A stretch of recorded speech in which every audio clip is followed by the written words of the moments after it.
June workshop of the Exeter Township School Board. I'd like to announce that we met in executive session prior to the meeting to discuss student affairs and personnel. Is there anyone who would like to address the board? Two people sign.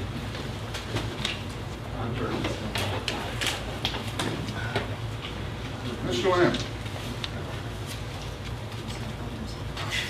I'm going to take my glasses off because I can't see it. A little fogged up. My name's Roger Lamb. I live at 4805 Club Drive in Farming Ridge. I come to the board to ask them to reconsider some of the things that they budgeted for the upcoming budget year for 2014-2015. In particular, the school bus area. To give you some of my background, I've been reading this stuff going back and forth from Mr. Camara, Dr. Camara, and Mr. Kissinger regarding education. That it should be run like a business, and no, it shouldn't be. They're two distinct things. To give you some background, I have 3 daughters that went through the Exeter school system. All of them have been very successful, with one of them completing her residency at the Reading Hospital in 2 weeks. I have 8 My cousins have 8 children in this school district. One of them last year graduated as the valedictorian of the class. My nephew has also graduated from this class this past year. So we do value education, and we see how important it is and what it can do for you in the future. That doesn't mean you just need to spend unnecessarily. I understand in this year's budget, you had, I think, $100,000 put aside for computers with students. That's fine. That's an educational tool. I understand you were looking at redoing the facility at the football field. At what cost? About $300,000, $400,000? Oh, $600,000. I understand that has to be replaced. You want the kids to get hurt. What I don't understand is why you need in the same year to turn around and build a school bus area. Unless that thing is falling apart, I think you guys can wait. You're pushing all that burden onto the taxpayer. Last year at this time, I sat here and you had over a $432,000 surplus on the traffic light that you didn't have to spend. And you put that into your building funds and spend it. And it went somewhere. Who knows where it went. I just think it's time you need to look at things a little differently. So Mr. Kissinger, no, I understand education is not a business. But you need, and I agree with Dr. Tamora, I think you need to start looking at it and running it as one. To an extent. Don't hurt the students. Don't spend money unnecessarily. Mr. Brady, I agree with you 100%. That pull-out area at that barn is horrible.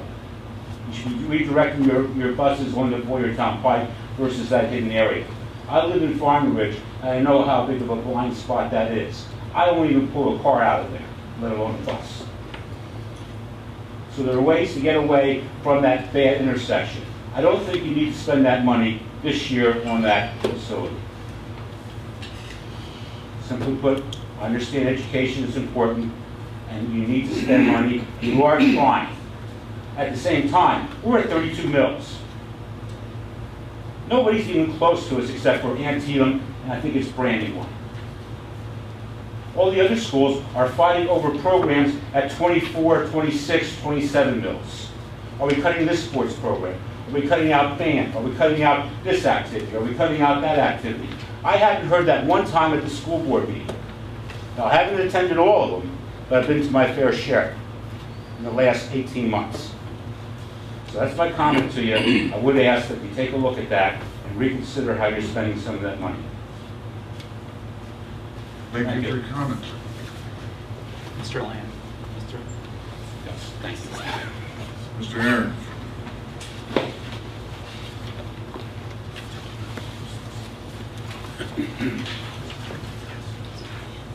I have to sit down and read because I didn't memorize. Good evening. My name is Hunter Aarons. I'm a graduate of Exeter Township School District of class of 2014. We Yeah. In this past school year, the senior high school was awarded multiple awards for its proficient to advanced level of education. The awards included 2012-2013 school year Governor's Award, a 2013-2014 AP Honor Roll, and was ranked as the third best high school in Berks County. However, there is still a lot of work to be done. The school was ranked by the use of the AP examination as having a 17.6% college level readiness. While the test is not completely accurate because it averages the amount of failures and non-test takers to the amount of students who passed, it raises questions that need to be answered. 1. Is the school district adequately preparing students for college if approximately 80% of students do not participate in college level coursework? 2. Is the school district preparing students for real-life tests that will not only be utilized in college but also in the workplace? 3. Is the school district challenging its students to think critically and solve complex problems? For all three of these questions, the answer is most certainly one with many shades of gray answers. It would be near impossible to find a black or white answer to a question as complex as the three I have laid out for you. After talking with former students of the high school, these three questions are being answered positively by a minority of students. Lost my place. While it is very important to note that a school cannot meet these goals perfectly, for every student it is important to note that we as a school district, as well as students, can do better. The main objective of the school district should be to maximize the affirmative answers to the three questions that are laid out for you.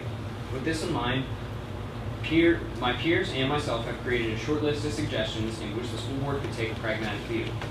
It is a widely held belief among my peers that creative and engaging classes are necessary in the solution of these three questions. Suggestions that my peers and I formulated are a new ethics course, for example, which would provide students with difficult problems that require students to use problem solving and critical thinking skills that can be utilized throughout life. A new philosophy and/or comparative religions course, which will assist students in understanding world cultures and ideas that shape the complex global structure that we see today. New curriculum should also be an important part contained within a new chapter of Exeter's education system. Until I was a senior, I was taught the what and not the how. The following saying is an exemplary statement of how our education at the high school should be. Tell me and I forget, show me and I remember, involve me and I understand. The school district, in my opinion, needs to begin to put an emphasis on students taking up a mantle of research, analyzing, and personal skills development. Anyone can memorize that the Declaration of Independence was signed in 1776. But the important part, what we should be teaching students, is not that the Declaration was signed in 1776, but why it was signed in 1776. My peers and I, which many of them are not here because the meeting was on short notice, but many of them will be here next Tuesday to talk to you or answer any questions that you may have. My peers and I look forward to working with the school board and the administration in creating a modern and engaging new coursework, and I am here for the remainder of the meeting and willing to answer any of your questions that you may have. Dr. Davies, I know you're probably sitting in your seat going, thank you, you're making my life horrible right now, but many of the... my mind. Just look at that. Any does mind reading. Many of the coursework suggestions that we did formulate were all founded in the standard that you showed me from the Pennsylvania Department of Education's state-aligned standards, right? That's how you... Okay. So I'd be happy to add any of that supplement information by email for all of you, as well as provide that to Mr. Kramer for the record. I do have a question. Go Tell ahead. me, and I'll forget, show me and I'll remember, and the third one. Involve me. Pardon? Involve me and I Involve me and understand. I understand. Thank you very much. Yeah, just a comment. First, I want to congratulate you on your graduation from high school. Really, and I also want to congratulate you on your continued involvement, and I would encourage you to continue this. It's really very refreshing to see someone who has finished, but you're not finished. Good for you. I appreciate that. Thank So, you. Hunter, now what I ask is, you were at school for 13 years in Exeter, probably. Well, You had the option of kindergarten, you opted out. because you Well, were I went to, has anybody heard of Winston Hall in Mount Penn? I went to Winston Hall for pre-K and kindergarten. Okay, so you're here for 12 years. You looked at the syllabus every year. You saw the course offerings. You saw the number of AP courses are there and honors courses. And then you saw your classmates who chose not to attend them or take those courses. So if a test provider, such as the AP, judges a school upon the fact that we don't prepare them because they didn't take their test, I think that that statistic is actually slanted to make people have to take a test in order to justify their work. Well, you have to take tests in college, and you have to pass those classes as well. And the AP classes are directly aligned with college curriculum, as the high school classes might But not our always students be. chose not to take them. We didn't tell them not to take them. That's true. Which means they could have set themselves up to succeed from the beginning. So they decided, they made a personal choice not to take on a more difficult course, or because they didn't feel like they had the aptitude to take that course. But it wasn't because it wasn't provided. Now, do I think we have to continually make improvements and make strides towards the future in ways that we can grow things? Yes. And I don't think it was because we didn't have opportunities. Having watched two of my own children go through the school and score exceedingly great scholarships in colleges, I think it's because a student may choose their own path, and like in everything in life, if you choose your own path, you can't look back at the person behind you and blame them because of where you wound up. Well, if I asked you which do you think would be more difficult, the regular high school classes or the AP examination classes, which would you say are more difficult? I would say you take the AP courses every time because that's what I told my kids to do. Or which would you say are more difficult? I would say it would be more challenging to take an AP course. And why would you Only say that if you're- is? What? Why would you say that is? Because you're preparing yourself to a higher level. But is it more difficult, or is it just another capstone on top of what you prepared yourself for? Because if you have the acumen, it may not be any more difficult than taking algebra 1, maybe take calculus. Spots. Any other questions? Yeah, I agree. I thank you for your goals in terms of education. I agree. Though I'm not sure we need different courses. It might be even more powerful to integrate those objectives that you talked about in terms of research and ethics into every class, for as many classes as possible. I know. The other thought I have is that sometimes the AP courses actually, by their nature of having an objective of passing the test, may contradict the other goals that you have. It may place more emphasis on memorization than is desirable. Well, one of the primary reasons that I included that statistic was to show that one of the objectives that the high school would have for a lot of its students were to prepare them to college. AP examinations, we know if you pass that, you're probably ready for an introductory college level course, although that can't be tested as the same way with regular high school classes. So that was the intent behind putting that within the state. Hunter, there are children who maybe do not want to go to college because they might want to become electricians, they might want to become plumbers, and people choose their own course, their own way in life. And yes, I think most of us around this table have gone to college. I guess you intend to go to college, right? Yes. Your parents probably want that for you. But some people, their parents might have been electricians, and they might want to follow that course. That deal. You don't need to go to college. Well, that's for not what those I'm things. saying, though. I'm Right. saying, Can I just That's interject what quick? we're- Can I just interject? I think this should be a curriculum committee discussion.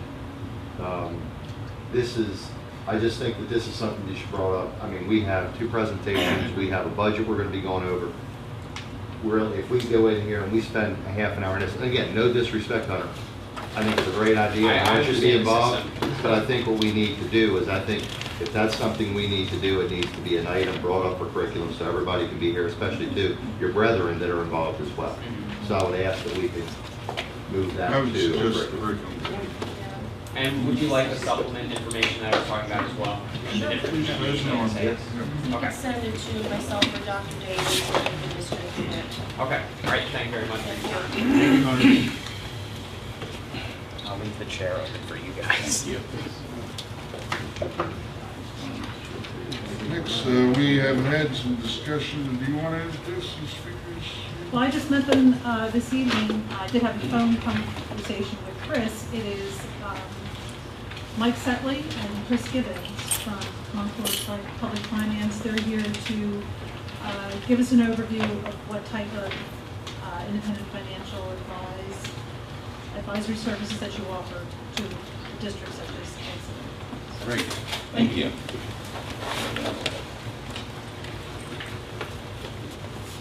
I remember to take the Legos apart on those chairs before I tried it. Hi, I'm Mike Sedley, and this is Chris Gibbons, and we are with Congo Public Finance. I know you have a lot of things on your agenda, so we'll try to keep our presentation as brief as we can while covering salient points, and then certainly we'll stay here as long as you'd like, answering questions or clarifying anything. I think we want to do a couple things. One, and tell me if I can dispense with this. One is, what does an independent municipal financial advisor do, and what are the services generally, whether it's us or another firm, and why do we believe that's valuable for public entities like school districts? And number two, if you decide to go that way, why we're pretty good at it, and why we'd hope you would consider engaging our services. And then finally, real briefly, we took a look at your existing debt and the opportunities you may have with restructuring or refinancing it. I don't need to turn anywhere in particular on this now. I'll flip through the front of it with you then when we get into what our experience and our client base and so forth. But generally, and this has become a pretty hot topic, and I think that increasingly school districts in Berks County and statewide have engaged financial advisors. Probably when I first started in the municipal finance industry, and I started as a bond lawyer before I became a financial advisor. I've been working with municipal finance for about 30 years, Chris for over 25. Our firm has been around for 17 years. We started in 1997. At that time, probably most school districts and most public bodies got their advice directly from bond underwriting firms, and I know you guys use RBC at this point. At that time, particularly in Berks County, and I think you guys used them as well, Dolphin and Bradbury was the prevalent municipal bond underwriter. And the predecessor firm for Ken Phillips is now Hopper Solid, it was called then. Those two firms probably did almost all the work. Now I bet well over half now use independent municipal financial advisors. I think that the federal regulatory scheme encourages you to do so now, because although I think you probably get great advice from the folks from RBC, they're not solely dedicated to advise you. On the one hand, there's an arm of RBC that comes in and says, here's how we get you the lowest interest rate possible. And there's another arm of RBC that says to their bond buying clients, here's why we can get you great deals on bonds. And there's an inherent push-pull or inherent tension between those two roles. And certainly Ms. Guidish, I don't know that the board sees this as much. Within the last 2 years, a lot more disclosure is required from municipal underwriters. They have to send you papers saying, hey, by the way, we don't represent you. And I don't think that makes their advice any more suspect than it ever was. Doesn't mean they don't keep your honest level best. They're stating a fact. They have divided loyalties. They have loyalty to your buying the bonds and you as the issuer of the bonds. And they are also the only market participant that's giving you advice on whether or not they're doing a good job. Certainly, if I were my own evaluator, I would tell you I'm doing a great job every day. I mean, the comparisons never would say otherwise. The principal advantage of having an independent financial advisor, particularly on the eve of the effective date of the municipal advisor rules, is we are literally regulatorily bound to represent no one but you. We have to have fiduciary interest with you. We can't represent any interest that would have any competing interest with you. We can't sell you investments. We can't buy your bonds. We can't represent a bank and bring them to you. We essentially become the architect of your finance plans. Just like an architect designs a building and you bid it out to construction contractors, it's kind of what we do.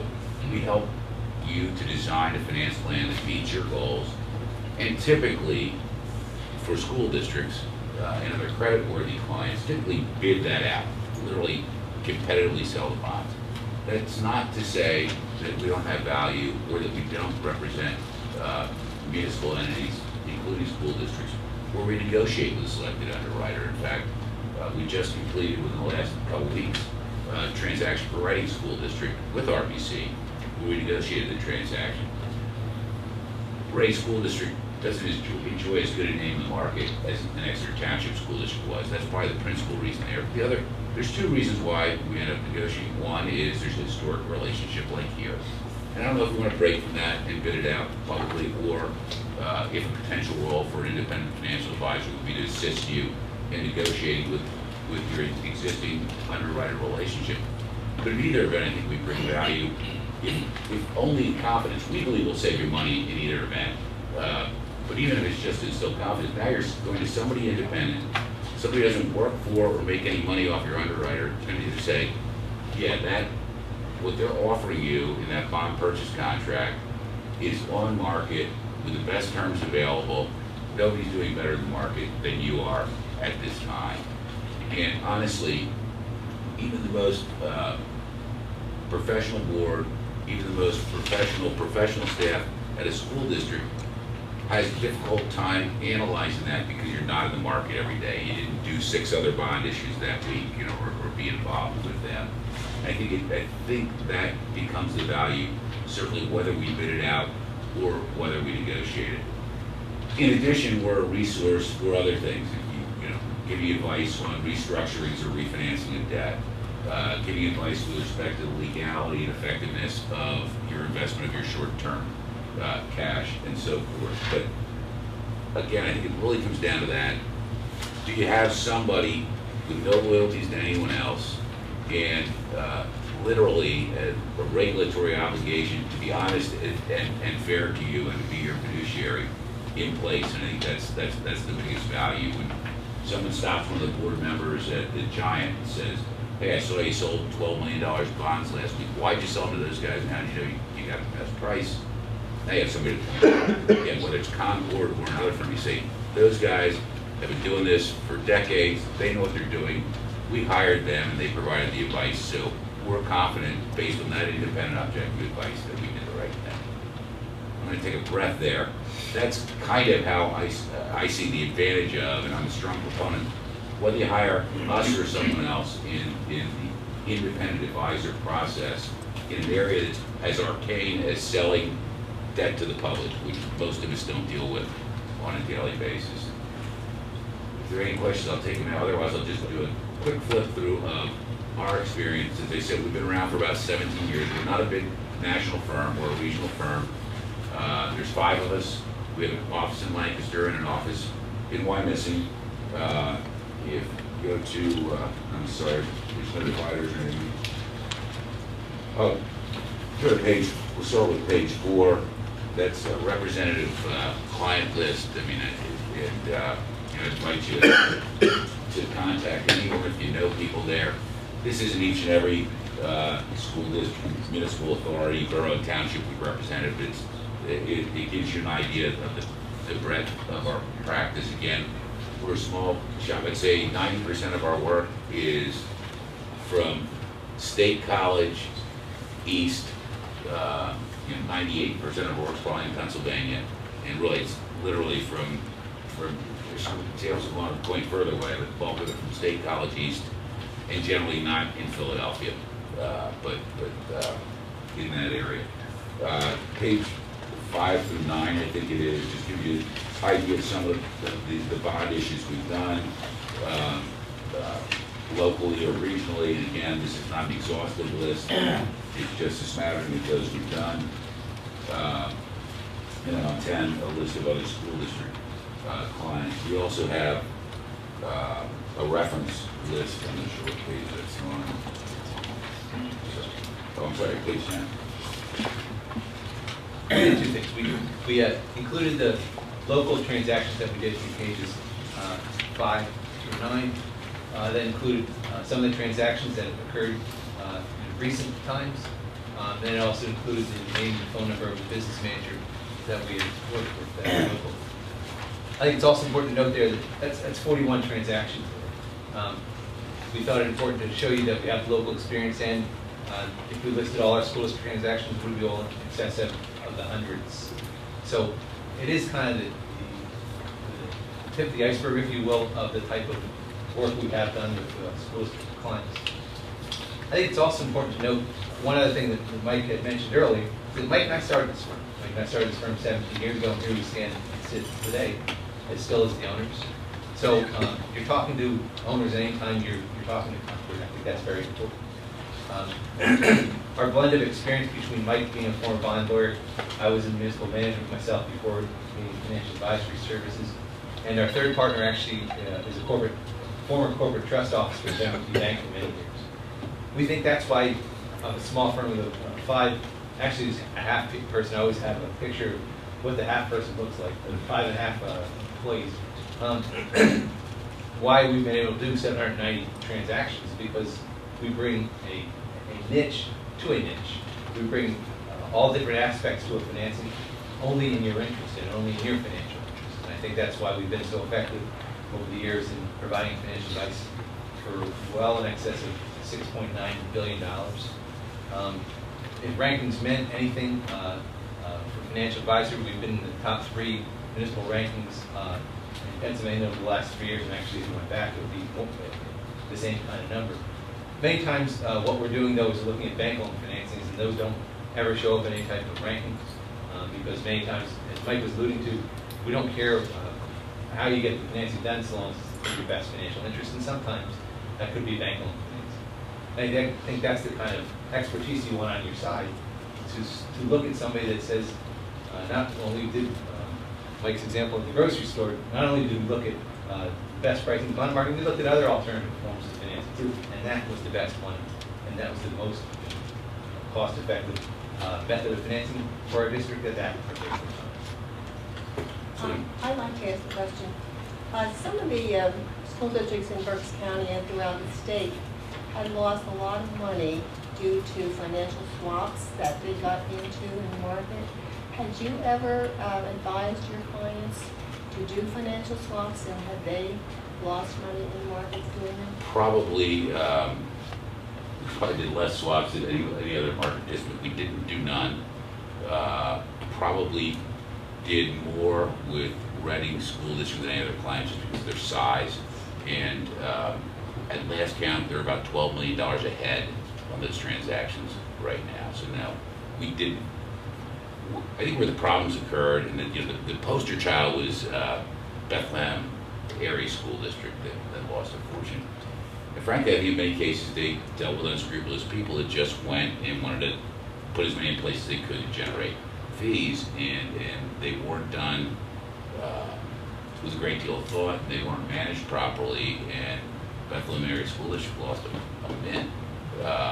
So we haven't had that problem, because frankly we recommended them very judiciously, and after the Bethlehem Area School District experience, and they got such a toxic name, we won't put people in swaps. We represent in some cases people on their way out of swaps to try to get them out of them, but we literally won't do swaps any longer because frankly there's a lot of bad guys out there in the market doing them, and we just don't want to be associated with them.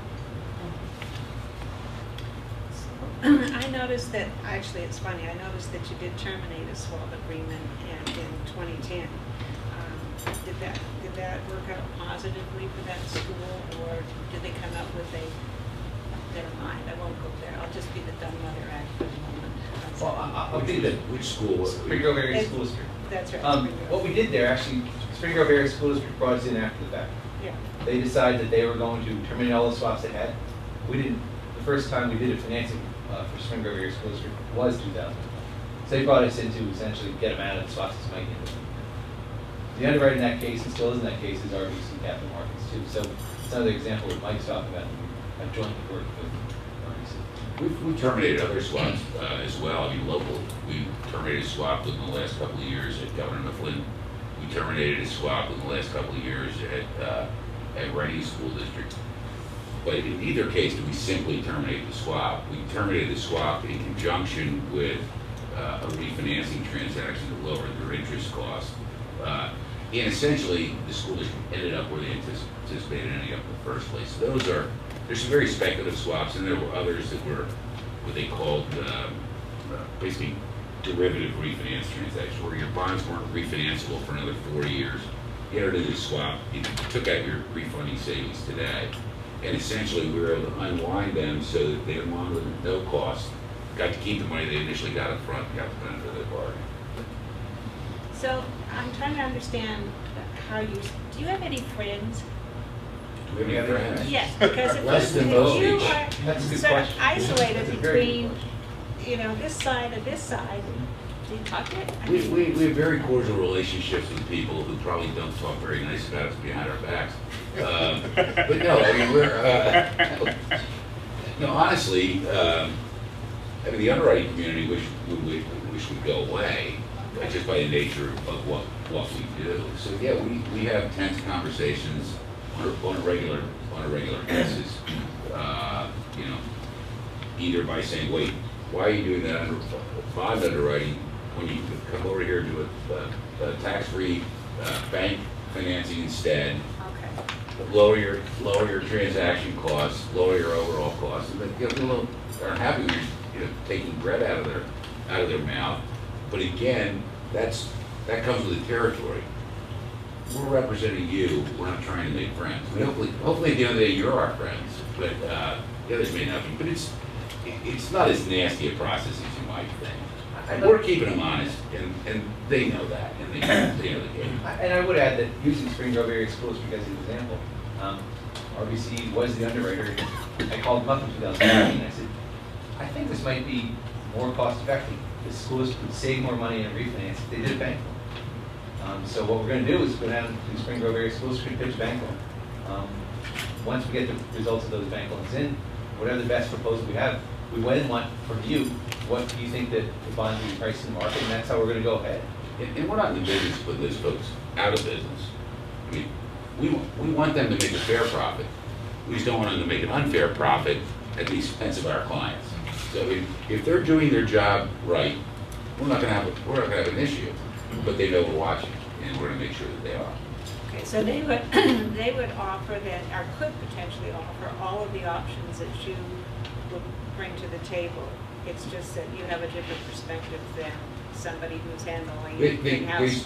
They certainly could, but, and again, I don't want to be viewed as imputing any of these people personally. I mean, I've played golf with most of them. I've had lunch with them. I've drunk beer with them. I think they're nice people.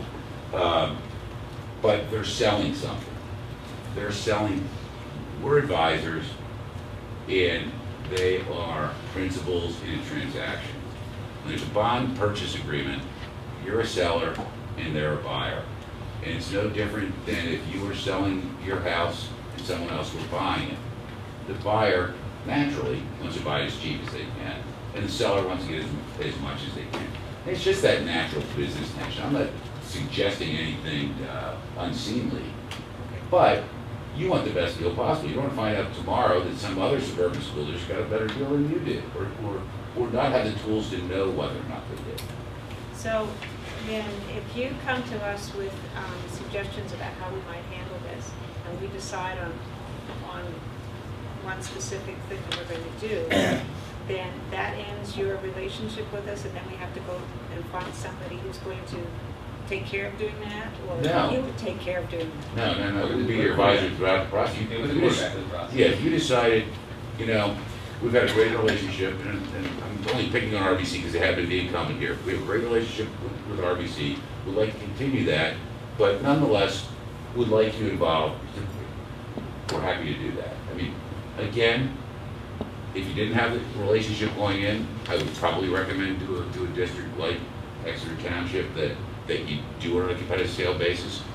But if you made eyes open decision to maintain that relationship, we still think we have value in assuring that you get the best pricing and the best terms, and an objective opinion from someone in the industry to tell you that, to lend to your comfort in addressing your constituency. I mean, these are big deals. Most of us don't do 10, 20, $30 million deals in our own personal life or even our own business life. It's a lot of money, and so you can save a lot of money on the edges by just shaving a little off here and a little off there. Two questions. One, as far as your fee structure, is a retainer and an hourly? Or how does that work? We'd love to do it that way. Most municipal clients don't want to do it that way. Generally, the way we work is on a transactional negotiated fixed fee basis. I mean, just because that's how the industry works. So that if we come in here and say there's $10 million refinancing that we think works, and we think the bond lawyer is going to work for this, and our fee is going to be $16,000 or whatever it is, and then you accept that. If the transaction is completed, we get paid. If the transaction is not completed, we don't get paid. But the reason I always like what you say better is it removes any suggestion that we have a motive to get the deal done. I mean, I'd much rather get paid whether the deal happened or not, or on some sort of hourly basis. But our competitors don't do that. Most districts don't want to have any cost if the transaction doesn't get done. So, like most of the other market participants, generally we work on a success fee basis. And they are published and available. So oh yeah, you know it before you approve anything. And then the second question, again, we understand Dole agency is, we understand. I don't really question that we got bad deals. I'm not suggesting. No, and I know you're not. And again, for the limited knowledge I have of the bond market, keeping track of it, I think that our rates have been good. That being said, I still think there should be someone there that's checking to make sure that, because we can't do it nonstop. But the other side of it, not just the borrowing, but also the asset side. One of the things we looked at, Tim's brought it up, I brought it up, that really are concerned too, are we getting a bang for our buck from an investment side with pooling our money? I know it has to be conservative. That is something, again, too, based on that you can help us with, to get the best possible rates. Yeah, in fact, our firm is registered as an investment advisor. I mean, we don't take people's money and put it in the stock market, but we have that designation so that we can help our municipal clients with respect to that. And frankly, in the current interest rate environment, maybe we can help you a little. It's very difficult given the limited investments you're permitted. In higher interest rate environments, there are much bigger swings, and there sometimes real market opportunities. But even in this environment, occasionally you find a bank that's hungry for cash, and we'll know about it from some other client. Give Ann a call and say, "Hey, these guys are offering, it's horrible to say in this market, 0.6% when everybody else is offering 0.2%. You may as well jump on it." And I think part of that is if it's not even just rate of return, it's what is the security behind the investment? And again, you get somebody else looking at it saying, this is a secure investment. Under school code, it's allowable. It's borrowing. Under Local Government Debt Act, it's a permitted investment. Those kind of things. I think it's important to note that some of the investments that we had involvement in during the meltdown, they all came out whole. So I think that was part and parcel to the advice that we gave. And the losses that Boyertown schools took are pretty fresh. I mean, number one is make sure you're in a legal and safe investment. But if you can juice the yield on a legal and safe investment, of course you want to. If you could talk a little bit about the bottom line.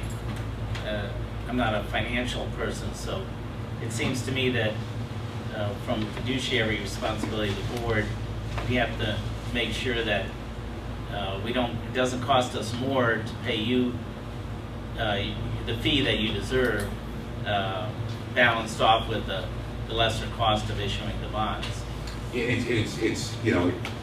It's pretty easily measurable in a competitive bond sale when you see where the various bids come in.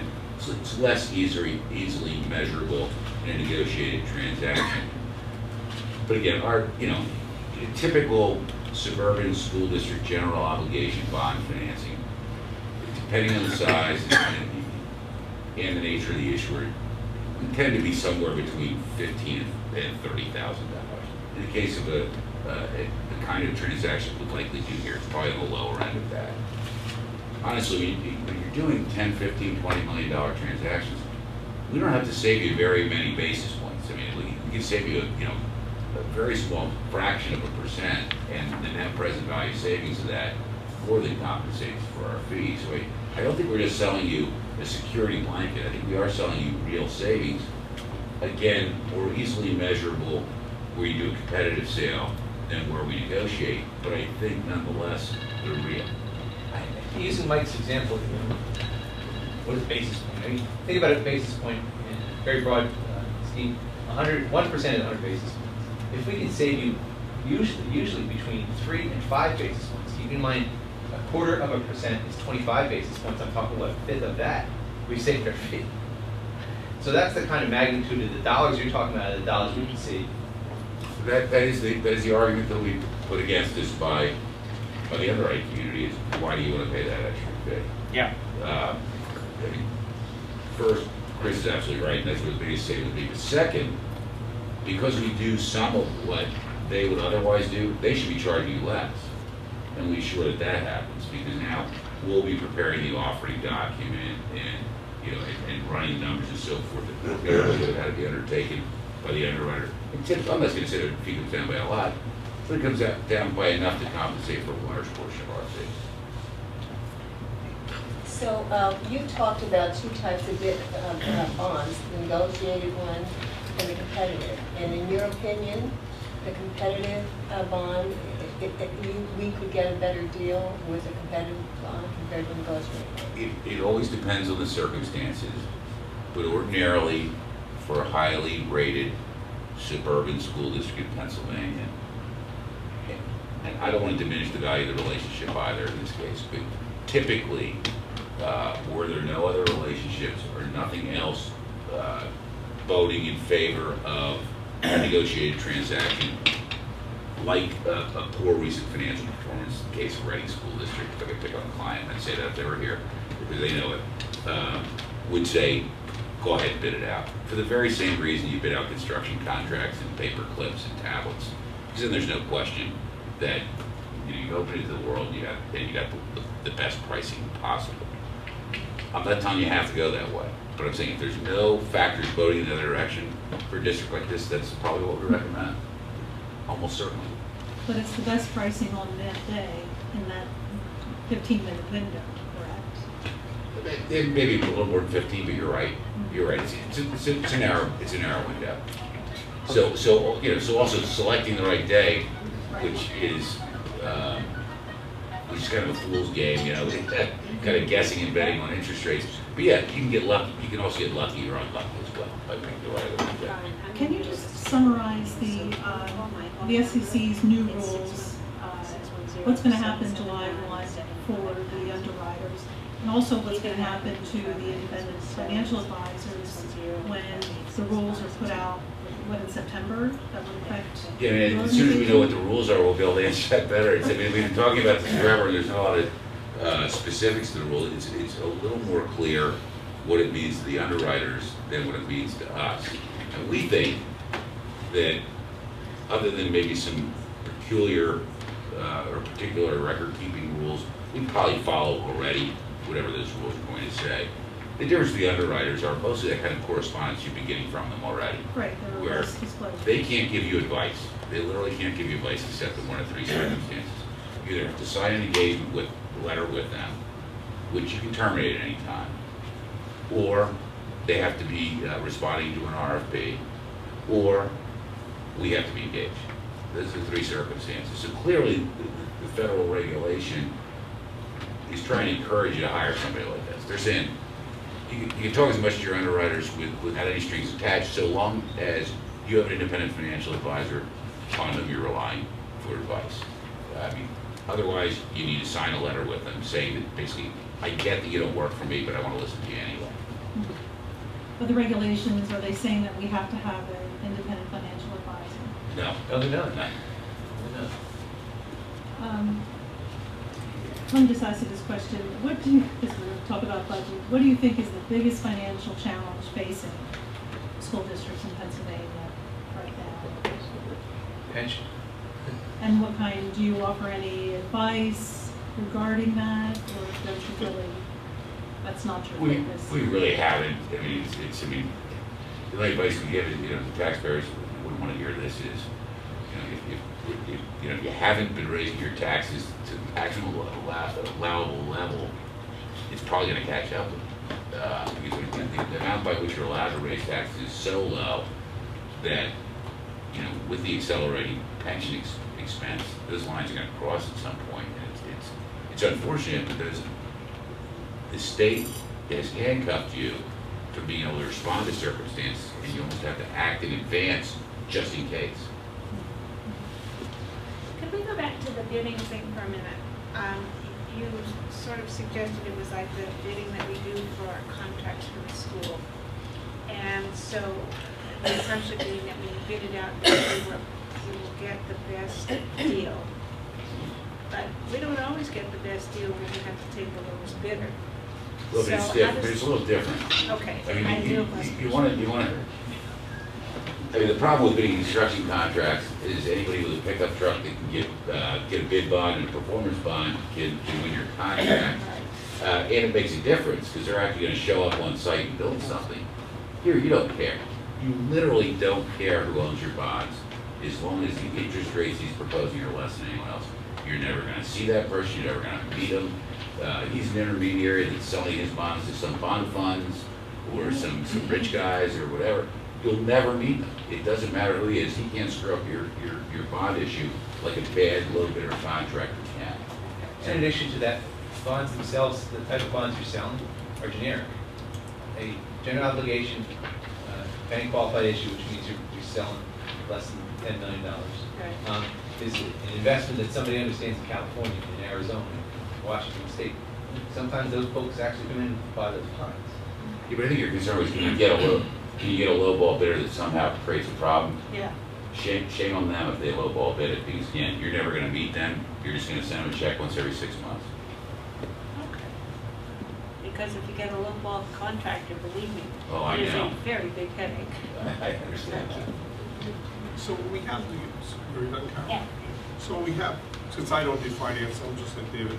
So we have negotiated, obviously RBC is packaging everything. We do competitive, how does it get packaged to go out to the public and make them aware? That's us. And you take that. That's us, we put together the offering materials, Speed rating agencies. and then generally, and much of which we take over even if we negotiate it, but then generally we use an internet-based service called Muni Option, where it's literally, this is all done over the internet. You get the offering materials out there, you answer people's questions, you drum up interest in the issue, and then at 11 o'clock on some Tuesday morning, a 15-minute auction starts. And the way the process works is it is extended another 2 minutes whenever anybody leapfrogs another, who becomes the best bidder. Sometimes there's a very active, often they're very active. And literally if board members or administrators want to watch one in real time, we can arrange that. You get a password, you can do it from your desk. But it can be an interesting, it's truly an auction. And we see what everybody's bidding, but the bidders only know whether they're winning or not winning. That's all they know. Speaking of our bond rating, what would you suggest that we keep in our reserve? What percent of our budget that we keep in our reserve so that we keep our bond rating up at all times? Christian? Usually it's 10%, and that's a tough question. We're limited to 8, so. Right. 8 to 11, isn't it? For the budget. Yeah. What? For adoption of a budget. Yeah. What, Yeah, 8 to 11%? But that, 8% of your unassigned. Oh, unassigned, 8%, that's what I'm saying, that's unassigned. okay. But my point was actually, there's always the yin and the yang of how much you put in reserves versus how much it really is going to affect your borrowing costs because your bond ratings are higher or lower. Within a deviation within a higher or low, your interest rates aren't going to be that much different from a A rated to a double A rated. That's going to probably have you think about raising taxes so you have more fund balance. That's probably kind of a policy question, I think, more than it's kind of a financial question. My easy answer of a financial question is 10%. You can squirrel all that money in different spots, but that doesn't necessarily mean that's the policy answer. The rating agencies have all these very complicated matrix to determine what your rating is going to be. What it comes down to is how much cash you have on hand. You have a lot of cash on hand, you're going to get a great rating. You don't have a lot of cash on hand, you're not going to get a very good rating. So what do you say to taxpayers who look at that cash on hand and say that's my money and I'd like to have it? Yeah, why do you think my money's better in your hands than in my hands? I get the argument. And I think the answer is because there's a little and I don't, as Chris said, there's policy decisions to be made within this, but there certainly is a level below which you're almost irresponsible stewards. I mean, you can't run with it empty. I mean, obviously. With the what, I'm sorry? You can't run with a zero balance. I mean, you need something in there. And I guess there'll always be some arm wrestling about, you know, what is that something that ought to be in there. Again, I think that to keep the rating agencies happy, every municipality and school district would break the law, you know, 'cause I mean, nobody really does zero-based budgeting that you're supposed to and so forth, because you have to have cash on hand. But I understand the argument, and that truly becomes a policy level issue for the board.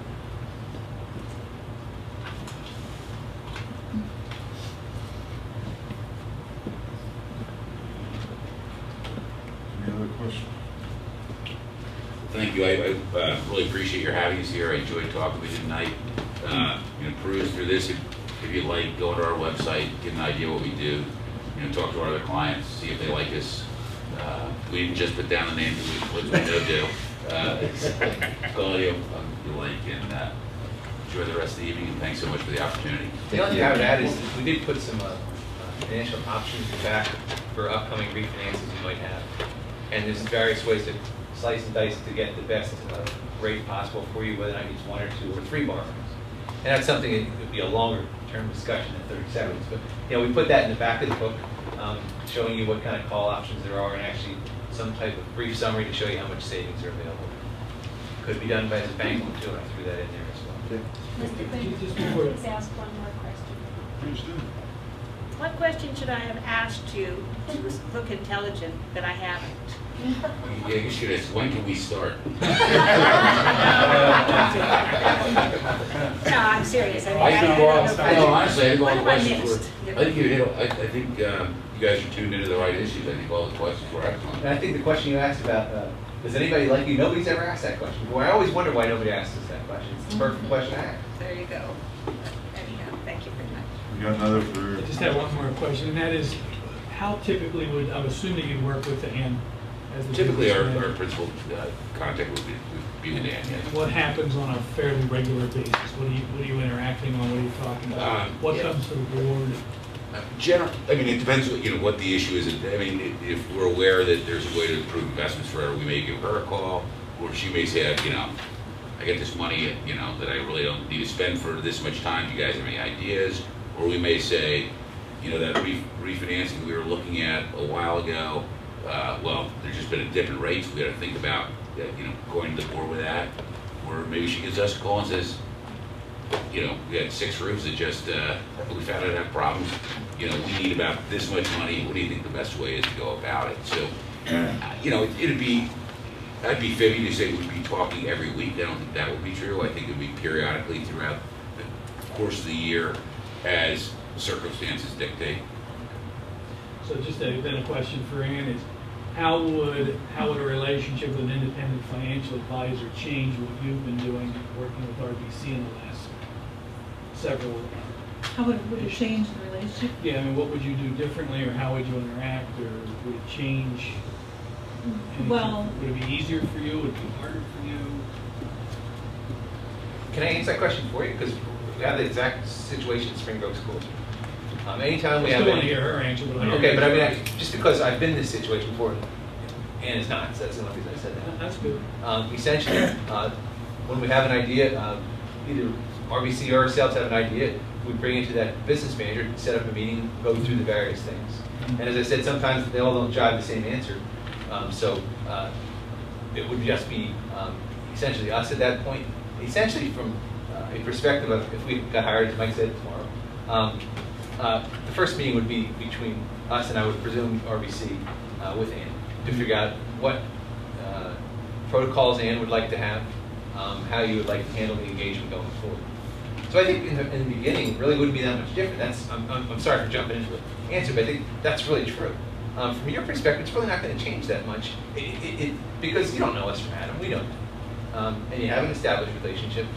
It's like anything else, taking the time to develop that confidence and trust. And over time, those type of meetings change from just a general meeting to, okay, RBC's got this idea, what do you guys think? And that's where we are now at Spring Grove Area School District, having been there with RBC for 4 years. Is that a good answer? Yeah, it's a good answer. I guess I'm more, I'm curious as to see, I mean, the regulations are changing and have changed for the underwriters. And the SEC, I'm thinking, is going to really do much of the same for the independent financial advisors. And how is it going to change the whole relationship down the road? I'm just curious about that. I mean, interestingly, I don't think that's the case. In fact, I think it's easier for us and tougher for them. Because they want us in the middle. They want somebody to identify as a quarterback and say, okay, it's your responsibility. Are there going to be things like we can't make political contributions anymore? I mean, that's the kind of stuff they probably won't eat on. I don't know what else they could. Okay. Yeah, but still, you know, we would have to work out who's driving the car. I mean, who we have driving the car now is pretty reputable, very reputable, really good. So it's something that, having never had an independent financial advisor, those things would have to be worked out. Right. Yes. I think we put more chairs in your office. More people at the meeting. So is that a decision, Bob, that the board will then make at some point, we'll vote on to go one way or the other? Yes. Well, I'll probably put on this discussion workshop or a voting meeting if we have time. But next workshop we'll discuss it, decide what we want to do. Or it can come out of business committee as a discussion.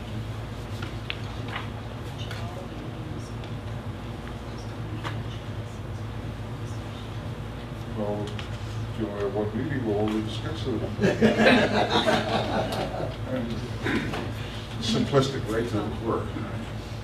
Well, thank you again, and I appreciate you doing all this time with us. Thank you. Thank you.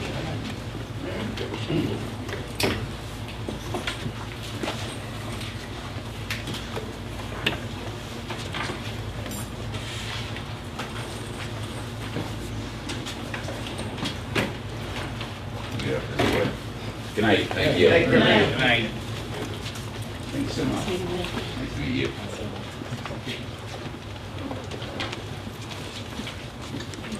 Just guide us from now, lead us through the budget.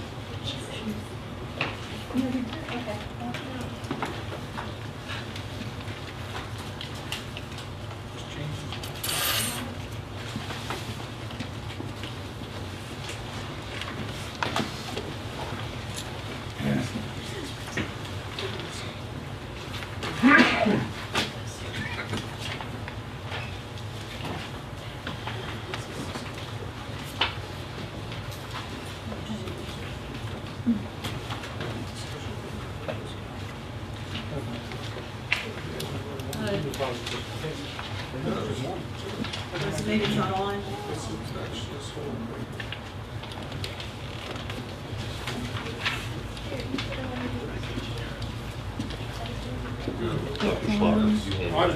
DJ, this one. That's great. It's this one. It's right up my alley right there. Thank you.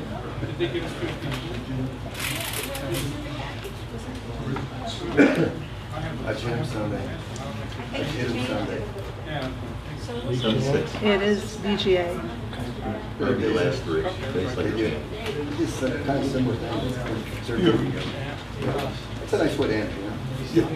Great wood end. No, the end is Fine. No, I don't got it. I don't eat that kind of ice cream. Yeah, I know. You're drinking vodka. You know, if I don't get That's not vodka, that's gin. Despite the fact that you're selling this, you still have your picture. We Talk about had that Hobbit. conversation. I was hoping to get a gap. I want my name associated with the twisted kind. Well, this Mr. Stops What's that? putting it at the beginning. Yeah, I did request that this was early as opposed to late. I didn't think we wanted to stare at the barrel of this at 10 o'clock. That good? Next I week, like the old one. I like the old one. next week, the board will adopt the budget, set the millage, So this is the second to last review. Looking at the current year, I've gone back and revised expenses and revenue. Right now, it's a deficit of around $79,000. Next year, again, I review different revenue sources and expenses, and with no tax increase, it's a $2.6 million deficit. Revenue sources, as I've said several times, the biggest increase in state sources comes from the retirement reimbursement from the state. I did reduce the Ready to Learn by $230,000 based on the uncertainty that we have regarding the state's budget and what the governor's budget or the education budget will provide to school districts. So right now we're just seeing a $1.1 million increase in revenue for next year. And is there any chance we'll know exactly if that will be available by next Tuesday? Well, in your folders, there is information on a budget pension reform update this Thursday, June 12th, and Thursday, June 19th, at the BCIU. And if you'd let Dr. Martin or myself know if you can attend, I'm hoping that they can provide some concrete information or some real direction. I did speak with Senator Schwank's office, and the gentleman I spoke with says, I really can't give you an answer. He believes it'll be tweaked, which is why I decided to reduce it by $230,000. He'd be surprised if it went away completely, but when you read the headlines, new funds to Governor Corbett wants for schools are in doubt, bare bones budget that would cancel hikes in education funding, there's real concern. So if But to address Joe's question, I would highly doubt that they would have a definitive answer before next Tuesday. Yeah, I'll be honest with you, I don't think they're gonna finish this by June 30th, I really don't. Yeah. And if they finish it by June 30th, it will not be good news. And do you know what the IU presentation, Tobash is planned? I don't know that. They don't give the detail here. So, Dr. Karen and Jim Rest, she's posting.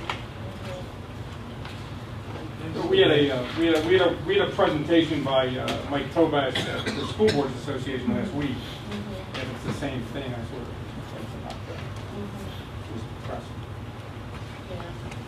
So, by end of FY, we'll have a $78,000 loss. We had budgeted not 1.8.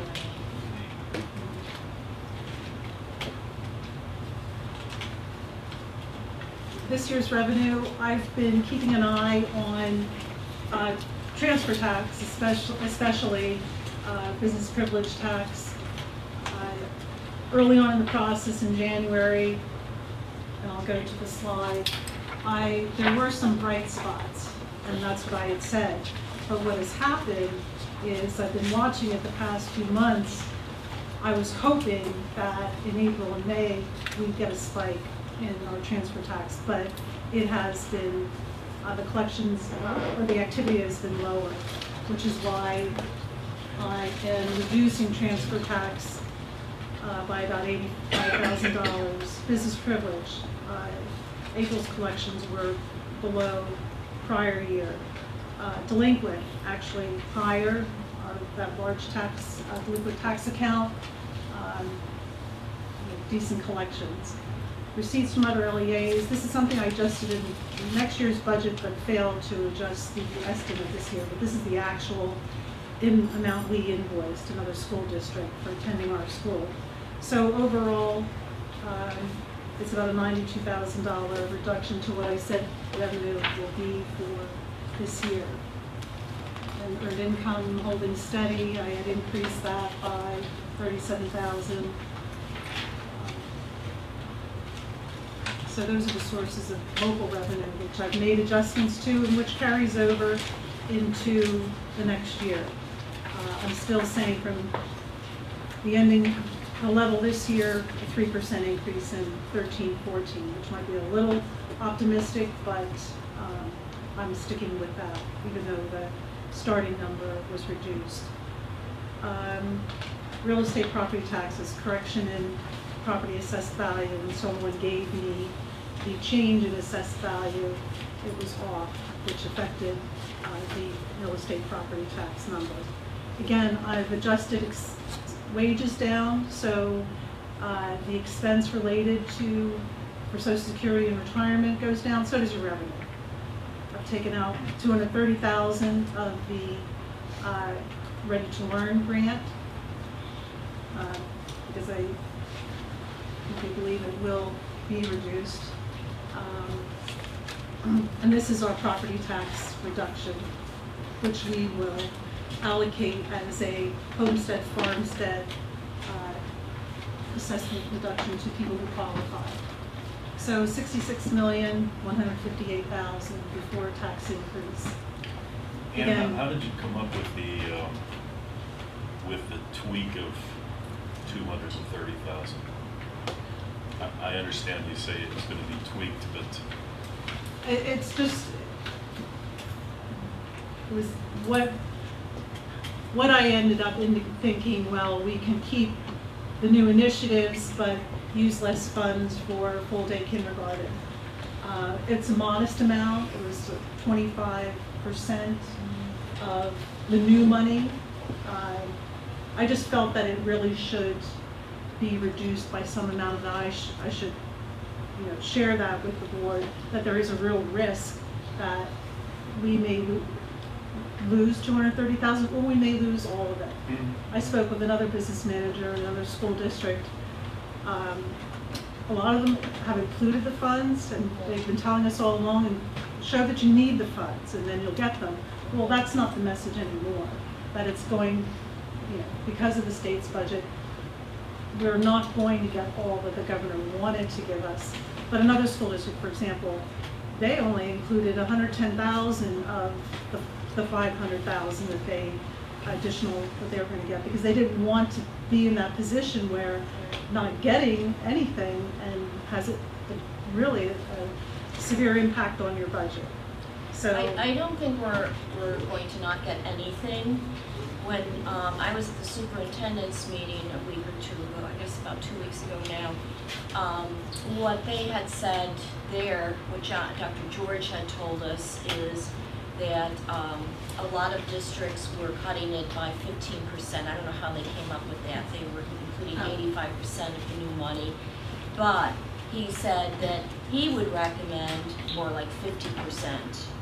And that wasn't what he had been saying before. He had been saying this money, this money is in and it's going to stay in. Everybody wants to get elected. They're too afraid to cut it out because education is the biggest topic in the election this year. Now he's saying, I would recommend, if you have it in there, to maybe do it at about 50% of the additional monies. So. yeah, when there is a proposal of block grant money, and it's categorical, and I've seen where the budgets at the state, they've pulled that money back.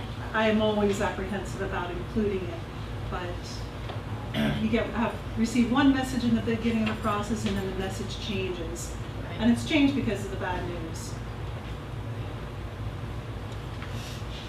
So going back to this year, this was the original budget. We anticipated a $1.8 million deficit. It's down to 79,000. You ask, well, why? How could that swing so much? Although in such a big budget, it's not a huge swing. 75% of the variance, when we adopted the budget, there were unsettled bargaining unit contracts. So the assumptions that I had to use about teachers' wages, tuition cost increase due to column movement, caused a lot of the variance, because Number one, as far as the schedule increase was at 2%, but the column movement, teachers did not take the courses in order to move columns. So whatever I had anticipated based upon history, that didn't happen. And probably because that was driven by uncertainty of the contract. Teachers just put the brakes on and waited.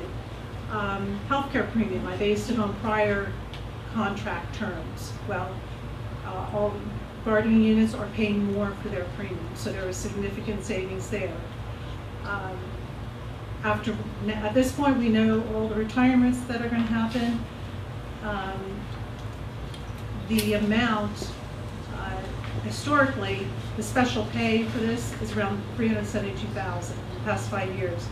The estimate is $107,000 for this year. The people that are retiring this year have very low balances of sick personal, so the payout that the district will absorb is a lot less than what the budget of $385,000. But this is a number that has happened in the past, and that's a number that we are budgeting for the future, because there are people who are eligible to retire and they have significant balances. This is just something unusual. People came into the profession late in their career, or they've had some unfortunate events and used a lot of their sick time. So in order to establish that number, do you sort of look at your employee base and figure who meets the threshold for retirement, or would we just? I do look at that. I look at the pool of people who could, including administrators, retire and cost out what it might, if all these people did, what it could potentially cost. And in the past, if you're getting 8 to 10 retirements, that's really what it's been costing. But that you're making the assumption that somebody's going and then Yeah, and you're going by your past history of percentage of the eligible people who typically would retire. Those eligible, it's typically this many, and this year it was on the low side because we had a couple high years. Have we ever, probably have, but we've done buyouts in previous years too. Yes. So again, this just shows you the variances by major object, the swing and expense of 1.7 million. But again, it's mostly in employee wages and benefits. I give you the detail here, show you really it was in the teacher line item. I'm just hoping and praying I didn't miss something. And speaking of the buyout, is this the last year of the buyout as far as paying the health costs and things like that of the teacher that retired? For those that we offered the single Yeah. coverage, yes. So then we won't have that next year. Well, we expensed, the cash, sure we're paying it now, but as far as the expense, it was the year that it was incurred. We accrued the entire amount. So, but this coming year will be the last year. It's 14-15 budget. Will be the last year, and then you will be finished with that? I think it was this year. Is it this year? Was it 3 years? Well, it could be 3 years ago, because Or is it I next think year? the buyout. I'd have to, I think the buyout I would was think it'd be my next first year. well, I'll get But you. you said you put it, All the whole for expense upfront. was I put the whole expensed in that expense. first year. I'm just trying to remember from the schedule. Is it the end of this year, the end of next year? So again, the benefits, savings in healthcare, tuition, it was at a lower level. Tuition has already been at 400-some thousand in a school year. Column movement has already been an increase of 500-some thousand. Next year's, Not the agreements that you anticipate costs this year. yes. And I had put in 300,000 for column movement, and that should cover it. It's also the course costs that are going to increase just by the number of courses that are going to take, cost of professional development. Right, the tuition budget for next year is 274,000. Again, this year was 197,000. So I hope it's not low. Just have to deal with it. So change in deficit, 0.2% in revenue, 2.5% in expense. Looking at next year, based upon our current tax rate of 30.795, it's a $2.5 million deficit.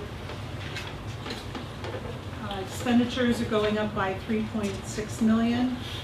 And again, the story being a lot of the pension obligation, the increase in the rate, contract increases. This is 1%, we know we're giving 2, but I've reflected all the retirements in there. I did double check with Dr. Sue Miller about the additional placements at the Project Search in the IU.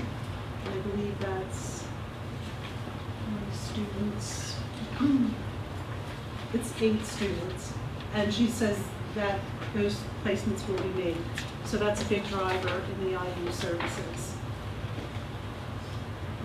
So, looks like the 3 big things are employee benefits, the professional and technical, and what are the professional and technical services that we have to have a 60% increase? That was the IU services that I just commented on. There are life skills students, and there are 8 of them that will be placed in the PAL program, Preparation for Adult Life, and a transition house, and that's at a cost of $250,000. So that's additional to the budget. You know, really, in this tight environment, why are we adding new programs? I mean, I know there was a life skills teacher that I knew very personally, and she taught at the high school, in a different school district, and she used to go out with her students and do life skill things for employment opportunities. They do that And already. they still do that. Well, I don't understand why they have to go to the IU with this extra amount with the budget the way it is today. Well, we have to rely on the recommendation of the staff, the professional staff, and what will meet these students' needs so that they can be as successful as they can. Yeah, in life. transition, that required transition, which is required now, and Sue is going to be coming next week, I believe, so she can tell you a little bit more. But it's a lot more than what you're describing. We still have the life skills teachers who take their kids out to different outings, to businesses, to restaurants, to supermarkets, and teach them all of the skills for adult life, for example, so they can live independently and so forth. But there's a lot more to transition than that that's required for students that are 14 years of age or older in special education. Well, 14 and older, those are the ones that we go out looking at jobs, whether they're shelters or work shelters and all those things. Right, we still do that, but this, I understand, is a lot more, and this is part of what's required for students of that age. And it's a law that I think came into play probably in the last 10 years or so. Well, we didn't have training. it last year, did we? Going to the IU? We just have more this year, I guess. There's more that are, We have had students in this program before. It's not a new program. but there's only a couple this year. But this is the recommendation of the special education department. Well, I think the special education department should try to find ways to reduce our costs. Because, if we only have 2.5% or whatever we have to raise millage, percent-wise, and we're getting a 16% right there, plus all our private placements, we're over the roof with our special ed budget. What do you propose we do with the children? Do we want to hire another couple teachers at 60, 80,000 a year and set up an entirely new curriculum? Plus benefits. I'm not the special ed director, but I certainly think she should try to help reduce our costs, or She at does. least keep them, She does. well, that's 16% increase. Is this So preventing, we had 16% more requirements. She's not over there sitting trying to send people out. I can ask her to explain that, All right. the increase amount for next week. I mean, I would like to, you know, try to keep things. It's what the children qualify for and what we're legally bound to provide for them. She's not trying to find things to send people to fancy programs that they don't need. So all school districts in Berks County send to the IU their life skills people? We just hired a transition coordinator at the tech school. And it wasn't cheap. At the tech? Yep. No, we're Who required. just hired? The tech school just hired I'm not a talking about transition Jackson, I'm coordinator. talking about Exeter. I understand that, but what I'm saying to you is You just asked if all these the schools expenses were- are impacting everybody. Yes, all the districts with the possible exception of Reading use the IU. I just think that the special ed budget is really out of control. I Yes, it agree. is. but our legal costs get higher when we don't spend the money. I'm tired of seeing lawsuits because we do things that are not proper procedures and find out later. I'd rather be proactive than defensive. The expense changes reflected for next year's budget. We've had 3 additional retirement resignations. Positions will be filled, but I've reduced wages, benefits. We got our property insurance premiums in. I had to add 10,000 or 9,000, but we also received additional, a notification we'll get additional E-rate funding, additional 19,800, which we offset our expenses from those funds. So a reduction of 98,000 in expenditures. Here are the drivers for the budget. Last slide that I had a wrong numbers in there. The healthcare premium, it's a 90,000 increase based upon the 3% premium increase. You know, total premiums increasing 3%, but employees are picking up an additional percent on their side. So it actually brings it down to around 2%. Again, we've gone through all of these items before.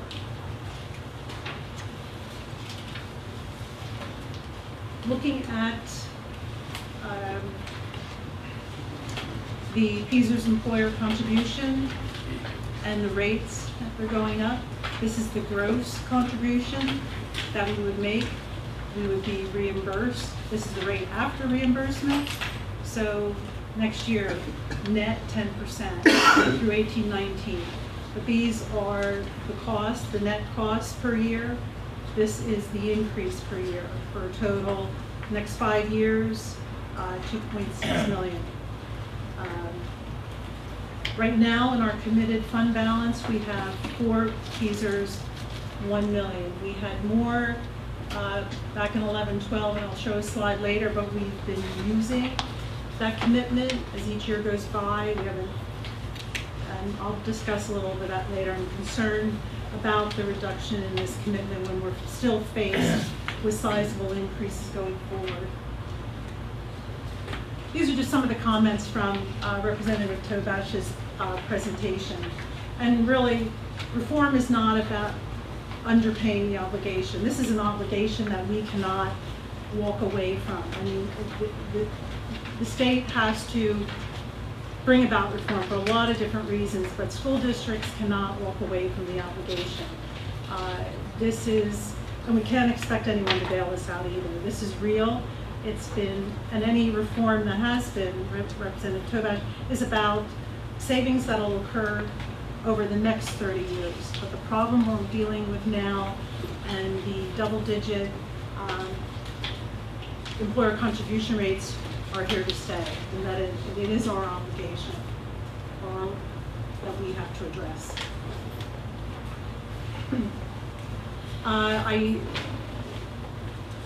Joe Staub had, gave me some advice on reducing assignments for healthcare, bringing it down to $375,000. Took out the transportation, $15,000, and I had money in for new curriculum workbooks. First year, you get a lot of things free. Next year, not free. But I took out that $50,000. So 5 million with no tax increase. The assignments are $5.7 million, unassigned 6.7%. Our commitments for by the end of next year will be down to 2.8 million. These are the various scenarios that we've been looking at. We had shown in the preliminary budget use of the exception, 4.1% increase in tax. The index that is our index rate is 2.7%. Under those scenarios, you see what the deficit is. Here's a scenario of 2%. The last proposed final budget showed a 1.14% with a $2 million deficit. Joe had asked to put something in the middle here, but actually after changing revenues and expenditures, we're falling into, based upon the assumptions on commitments, assignments, unassigned, and the limitation of 8%, this is the area that we're looking at, and here's no tax increase. And this slide shows if we remove all the ready-to-learn funds, if we only maintain 180,000 of the accountability block grant, if the governor or the legislature backpedals and said no ready-to-learn, then it changes a little bit as far as the numbers down below, the percentage of unassigned fund balance.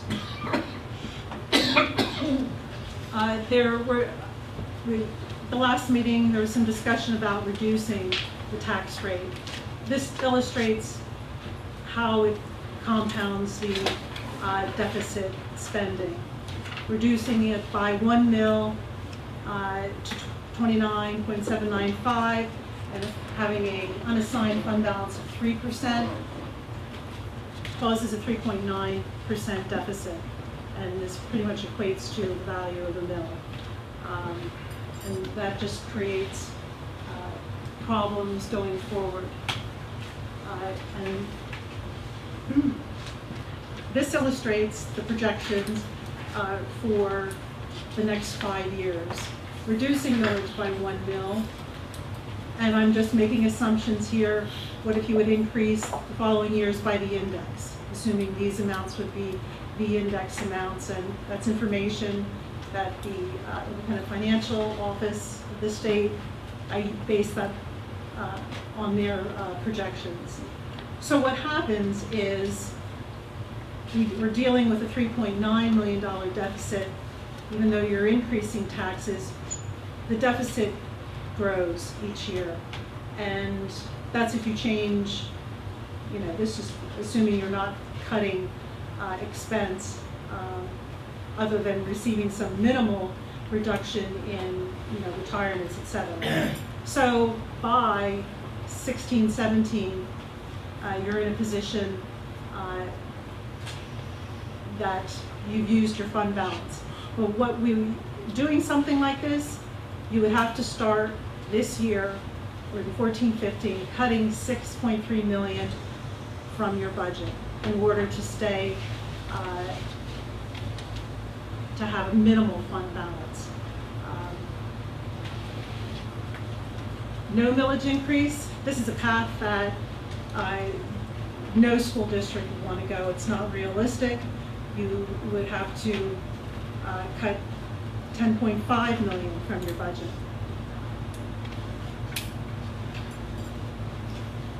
Increasing millage by the index puts you in a position where next year, 1.4 million, by 18-19, a $3.4 million deficit. You still have fund balance remaining there, but again, my point is it's a combination of raising taxes to a certain level, but also tweaking your expenditures. That's inevitable, that we are going to have to reduce them, assuming that revenue growth is minimal, and that where we'll have to address the expenses. But this is manageable. You can start reducing your expenditures in 14, 15, and each year to get it to a point where you can balance your budget and not completely deplete your whole fund balance. And this is the scenario of using the pension exception in 14-15 through 16-17. That is when the most significant exception would be available to this district. This is just the index in these 2 years because we'll be at the 30% contribution rate. That exception may amount to $10,000 or $13,000. So it's not going to help. There's be nothing here to assist the district. These are really the critical years where you need to build the millage to address the pension obligation. And in this scenario, it's a very manageable deficit, and you do maintain your fund balance. Excuse me. And between this side and the last slide, I'm looking at the percent unassigned fund balance, and we always have an 8% rule. So we're violating it any way we look at it, correct? Right, which we'll get to that. Okay, just yeah. trying to make sure I'm not, Right. I'm still on the same page. Excuse me? That's what I'm saying, and we're looking at 10 plus. The 8% is what the state limits. Right, that's what I know. It's trying to constrain. Well, that's what I'm saying, this, we can't really function in this anyway. I think you have to wait until Well, she finishes the presentation. Right, yeah, I know. What I'm trying to show you is that if you choose to limit your tax increases or you choose to lower, what the position that you put yourself in, going down a path where there will be severe cuts in programs, and we will not be meeting our obligations, and it's our responsibility to meet the obligations, including the pension obligation.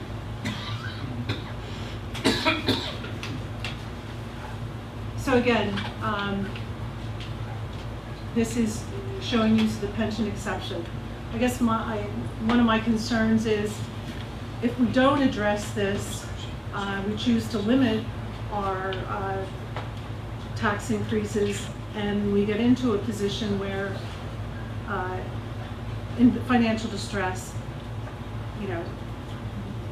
would the state look at us and say, well, you have the pension exception. Why didn't you take it? Why didn't you prepare for the future when you knew it was your obligation? And when you look across the county, I see very few that are taking it. Am I incorrect? You're right. Okay, but we'll get to the slide. No, where you see, and I yeah. understand, and you know my stance on it, because you can't tax your way out of it. Well, they may not be doing that, but they may have significant commitments, and every school district is different. And every school district has a different tax base. You look at Wilson, they have a tremendous commercial tax base. I'll show a slide later. They moved $4 million from their general fund, because that was their excess of revenue, and spent it 1 year to capital project. And I'll show you later, they are preparing for the future. And why don't we just go there right now? Here are the capital project funds, 10-11 through 12-13. We transferred in 10-11, was the last transfer. So when you have excess of general funds, school districts move it into capital projects so that you're planning for capital projects for the future, smaller projects, so that you're not always issuing more debt. But we also had commitments for in our general fund. But we see a lot of movement in school districts, $7.8 million in 3 years. And this slide, I apologize for the small print, but I looked at PDE's website. This was at the end of last year. Here are the commitments, assignments. Our commitment is down, will be the end of next year, at $2.8 million. But we've been reducing our commitments. We've been using them. We've been using them for projects because that's what you're supposed to do for commitments. But if you look at the change in the committed assigned plus capital project funds, we have not committed any more money, only $278,000 toward capital projects or commitment, whereas you see significant pushes in school districts, $3 million in Boyertown to committed. Of course, their unassigned went up significantly. We reduced our commitments, very little in assignment. My point being, this committed balance, any change, they're committing 4.7 million, 2.9. I'm not sure what it'll be at the end of this year. Ours will be 2.8 million. And my point here is that these actions that are taken to transfer to capital reserve or commit funds and keep the commitment, this commitment increased by $3 million, is to plan for the future. So, Ann, what you're saying is where Jim was noticing the years leading up to 2019-20, where you see that we would have an unassigned balance, fund balance in excess of 8%, you would advocate for putting some of those excess funds into committed categories for future expenses. Yes, or assignments. Which is what we're doing this year. We are doing. Assignments. Yeah. Right. Right. So the history of our commitments, we were unraveling them.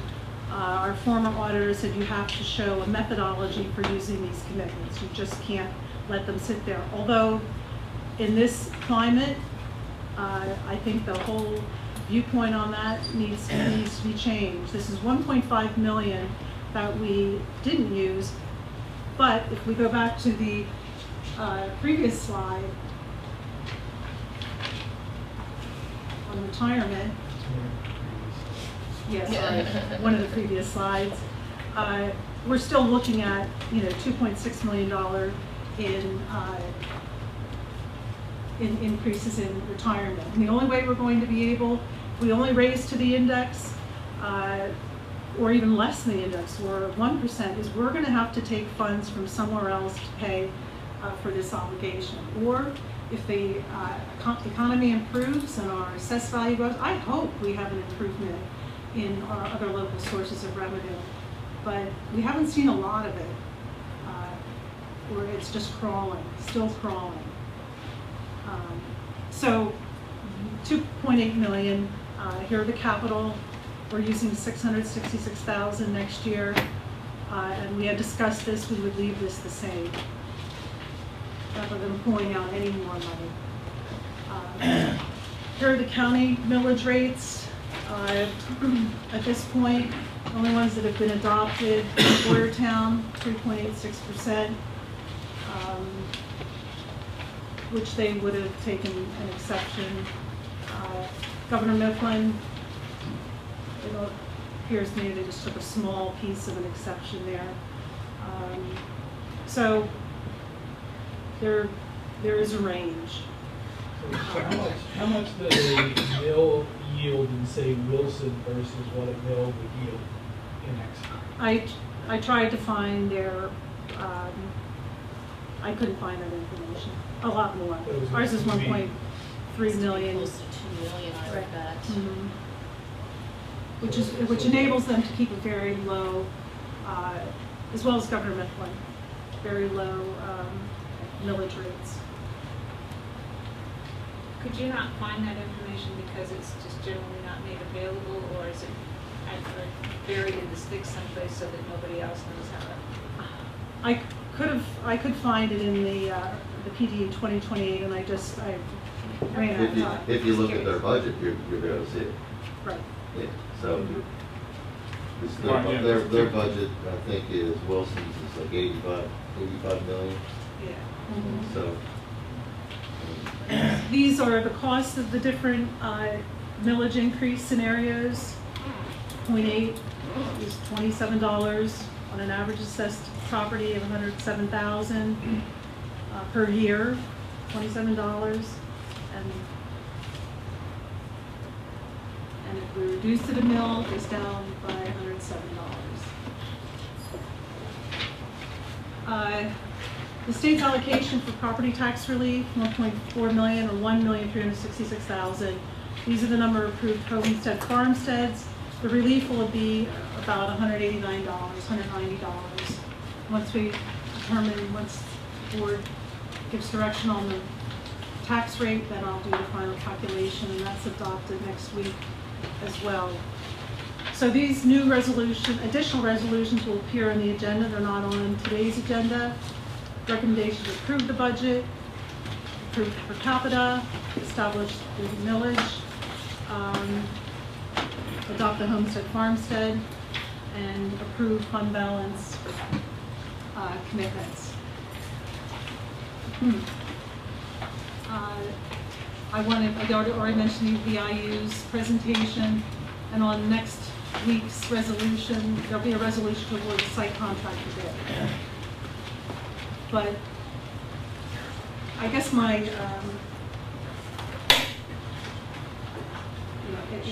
I'm just providing you the information, but my concern is about going down this path of 1/8 of a 10% increase in this year, when you could increase the commitments for this year and possibly get a 2% increase or get the index increase.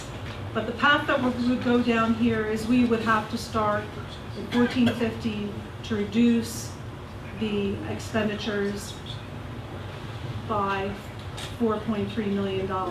Say this year go down $1 million, and then next year another $1 million.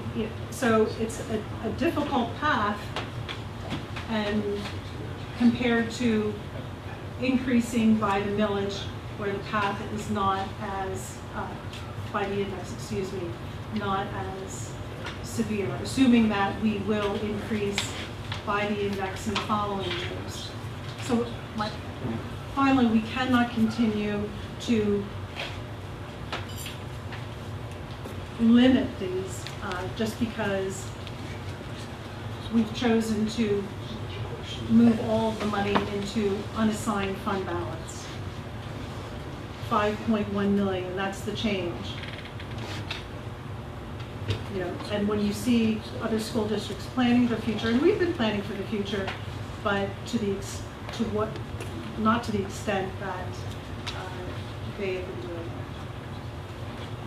And we have 7,000.1 approved homestead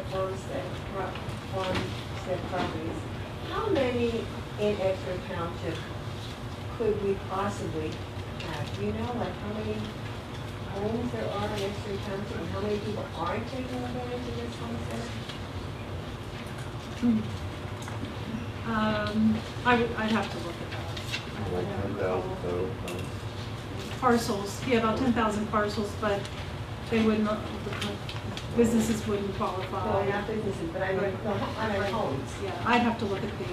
I mean, Because these people, I mean, they haven't actually come to the table for this money for so many years, and they get notified every year. It's amazing to me too.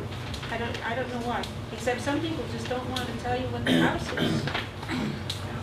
It's amazing. Nobody, I mean, it's ridiculous. That's true. They work, you complain about a tax increase, but here you have $189, Right, and they could get it each year and every year. right. And choose not to do it. Somehow we need to, wake them up. We put an ad in the newsletter, and anytime there's a transfer of property, that information is given to them. I assume by the realtor. So. And there's a mailing every year. There's a mailing every year. If we could go back to page 9 with the ready to learn money.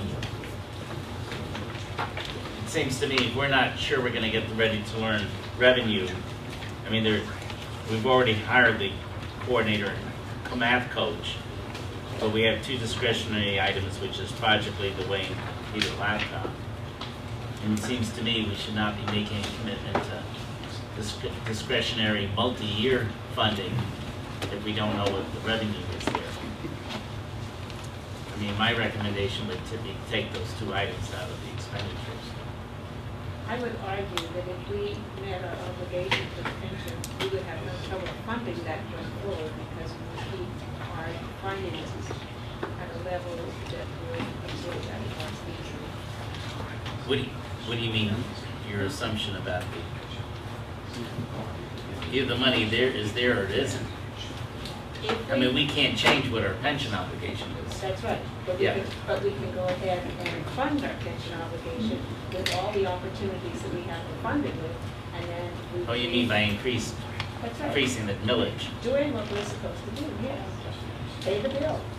Well, and I'm arguing that those are two items we could reduce our expenditures. But why do we want to reduce our academic programs when we don't really have to, if we meet our obligation for the pension by doing what we're supposed to do? Well, I'm not sure those two would impact our academic program. Any other Well, thoughts there's on that? 100 kids who signed up for the engineering course who disagree, think it would be an asset to their, is it 100 or is it I think it's over 100 at this point. 120 or something? Do you have the number, Remember, Bill? Bill? I don't have the exact number. It's over 100. We have every section filled. We have 7 sections. I believe it's 7 sections. 6 sections. 6 sections. 6 sections. Well, it's appealing to them, but I mean, my argument is it may not be necessary in terms of the quality of their education.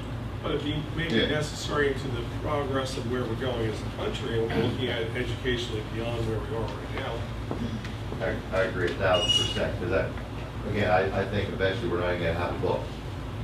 I think everybody's gonna need a laptop because that's where the books are gonna be. I think if we don't do this, education is changing. I think it's important, and when you look at our budget, to be quite honest with you, and I know this may upset some people, that's petty cash. $67 million budget.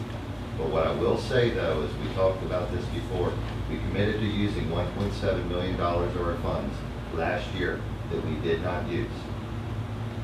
So we have to keep that in mind. Now, I know it's for a multitude of reasons, and the administration did a great job of keeping expenses down, but we did commit to using those funds, which we did not do. And I know what we're gonna say about the pension. Tell you what, I ran the numbers 1,000 ways. You cannot tax your way out. So you can say what you want, it just depends on when you want to go south. And when you look at the numbers as far as the total amount of money we have, we certainly are up in the highest percentage in the county. Now, I know our millage is higher as well. So I would not be a proponent of taking that exception, and I'm just not going to. I think that if the gentlemen that were sitting here made the comment that they made, that we would be not derelict perhaps, but foolish not to take all of our exceptions to meet the pension obligation. And if you look at going forward, I think it's that after 2019, then things start to simmer down a little bit and we will have reached a steady state. What we're doing now is actually, it's more than just taking all of the option. But every year we lower our bases for which we make the decision the next year. So we are cutting it from both ends. And this is They're silly. 31% for the next 25 years. It's okay because we'll be there in 4 years. We'll be at that level if you look at, and I will be happy to have Harlan explain it to you because I can't. But he really did work it out. He is very good at math. And it does work out. If we have the millage at 50, it does. No, if you have the millage of whatever you can do with taking these options. And furthermore, Ann has made a good point. We can't cry over spilled milk and say, oh, B is my, we don't have enough money for the pension obligation because we didn't take the option. We will have to pay that before we pay any of our academic programs. And what's that going to do to our academic program? That will be our primary obligation. We have, as an employer, as a business, I'm looking at it from a business point of view, we have an obligation to meet the contractual arrangement we have with our employees. And we are not going to get out of it. We just have to meet it. And it doesn't matter what we have to give up. And it would be unfortunate if we gave up academic program when we had the opportunity over the next 4 years to take what we could in order to meet that obligation. It's not our fault. I mean, the market crumped and blah, blah, blah, blah, blah. But things are picking up again, and, we should just I don't see that we have an argument against it, with all due respect, sir. I'm just gonna have to agree to disagree with you, because I've run the numbers a million ways, and there's no way in hell you can catch your way out of this, period. And if you look across the district and across the state, when you look at the total dollars based on these, then I would look at this right now based on our total dollars, Right. that we would be behind Boyertown, the last one standing, based on the total fund balance. That's the way I'm looking at it. So unless you're looking at the numbers different. I'm sorry, I mean, it's just, I mean, if we have 15 million and Wilson has 10, to me, But they transferred $7 million to their capital reserve in the past 3 years. That's why they have 10. They're moving it.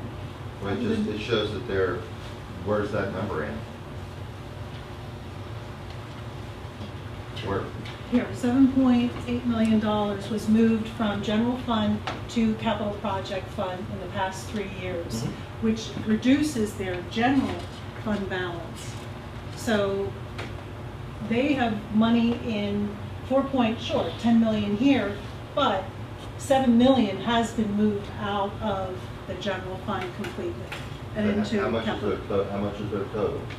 Capital reserve. How much money does Wilson totally have today? With all the funds? Again, just looking at the totality. I don't know. What I was trying to illustrate here, that the school board, I believe, is trying to plan for the future by having commitments, assignments, but so are other school districts. We're just not money here, money there, assignments here, assignments there. These are real costs that we're facing. And while this district, our district, has done $300,000 towards commitments assignments, we haven't changed that much over the past year. We've actually reduced our commitments, and you're seeing where other districts are actually increasing them. They're giving themselves some leverage, some room, so that they can raise more than 0.8% or 1%. Boyertown's going up 3.86%. That's what I'm trying to illustrate here. It's simple when your millage is at 23. Right. And as part of it, I think it's a balancing act. And again, I am not a Tea Party guy, not at all. But I think what we need to do is we need to look at the balance. Again, too, if our millage was at 22 or 23, I'd be more of an advocate of taking that exception. I would- At 31, Just a comment on something that has bothered me, and it's not just with this board, it's public perception in general. And that is the idea that you can compare the effectiveness and the, and how well school districts are run by their millage rate. Their millage, well, for us to sit here and say we're up here in the county, I think what you need to do first is look at what a mill produces in all of those scenarios. It's real millage rate is just a function of tax base. The fact that we're a residential community and don't have the proper commercial mix is not our fault. well, the whole formula is bad, Russ. I understand that totally. If we had more malls, we wouldn't have our millage. It's that simple. No, I hear you, but what I'm saying is, I think it's a moot point to sit there and say we're up next to Antietam. It just doesn't make any sense, because Antietam has to be high because their mill is worth nothing. Other districts, I think I told you guys, I was with some people in Parkland, and their mill raises 7.5 million. Imagine what our rate would be if we raised 7.5 million with a mill. It still reflects the It's property. what it reflects is the inequity in property tax. Totally agree. Well, I think what we need to do is work with the township to try to bring businesses here to the community. We have to sell ourselves as far as a great community to be in, a safe community, and all those things. I think we need to do some more public relation things too. But I do have a question about on what Mr. Bender had. The $106,395 versus STEM project lead the way. What is that cost for? That $106,000. What slide are you on? On page 9.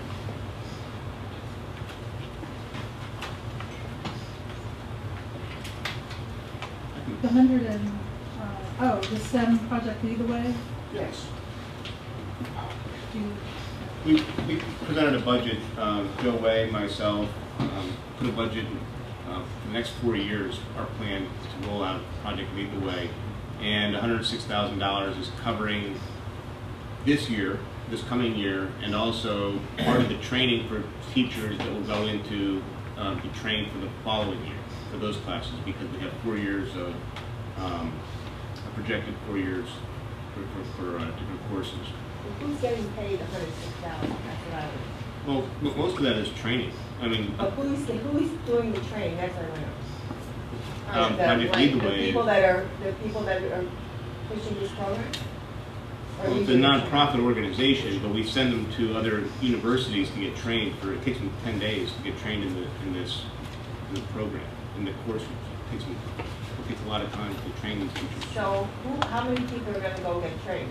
Well, the projection, we're trying to get 2 more teachers trained next year. This year, we're getting only 1 trained this coming summer, and then the idea would be that we get 2 additional teachers trained next year. So it could be 3. And just to mention once more, that the cost of that is being offset by a donation from the Exeter Education Foundation for that training for this year and hopefully for years to come. So that this isn't our money? And this is... I mean, you said it's by the foundation. The foundation is giving the money? Is contributing. They don't have that much money to give, Pat. This is a total number that they anticipate that it will cost for the next 4 years, as Todd just said. Right. For this year, for the training, the ECEF has made a contribution to the district of, what, $15,000 or It was $18,000. $18,000.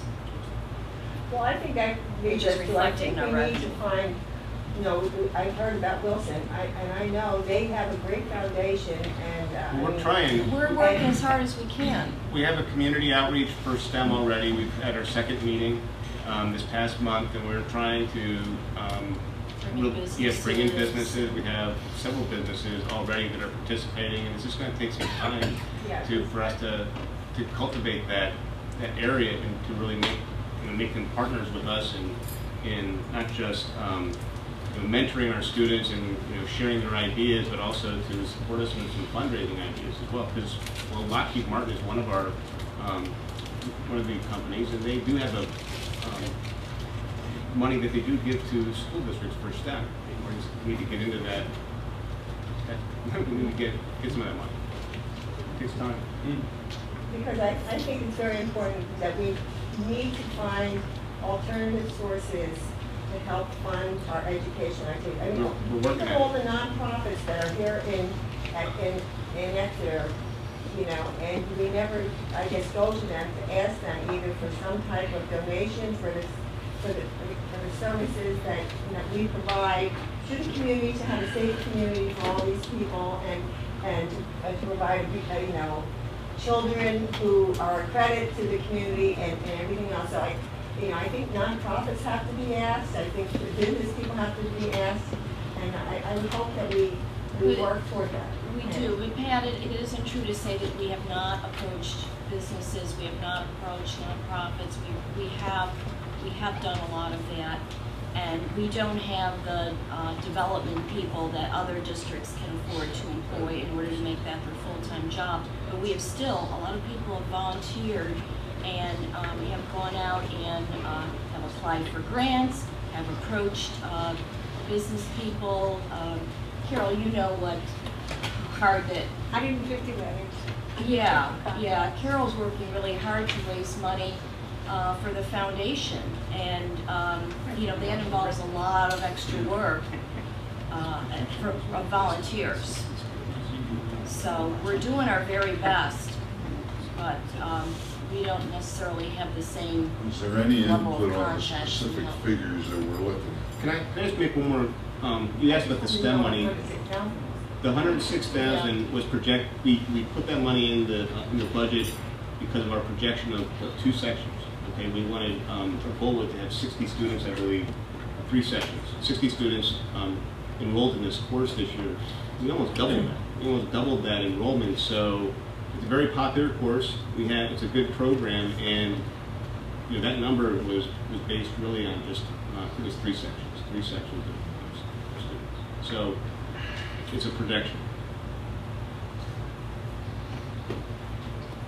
So how do you, in your other scenarios here, how do you get around the issue of the unassigned fund balance restriction or ceiling of 8%? Are you just, assigning that money to something else, or? Well, is there, one way is to reinstate some of the commitments for the pension obligation. And I'll ask the board, it's your decision. Is there any support? For example, I'll show you this one slide. Increasing the PSERS commitment or making an additional assignment for PSERS if we think it's too low of $800,000. What happens then? It would enable you, it increases your committed fund balance from the 2.8 to 3.6. 2.8 is what we've been showing. If you bump it up by 800,000, recognizing that, we've got a challenge here going ahead, and 1 million, it's just not cutting it. Revenue's not ramping up like it should, et cetera. Then in that budget scenario, your 5.5 million is 8% of your expense. Then you can raise taxes to 2%. So to what would you do 31.41. What would you do if you went to the 4%? How would you do it then? Before you answer that question, so is that just basically prepaying the?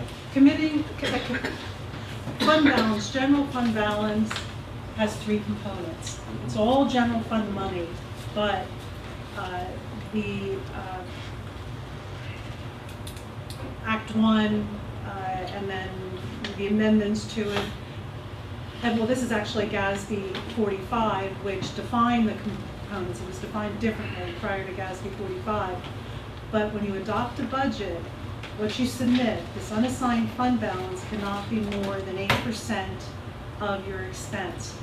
But the board adopts a resolution for the commitments. The assignments are management's recommendations for future costs that you are going to incur, which we've listed all of those. One of the biggest ones being the 15-16 deficit that we're going to be facing.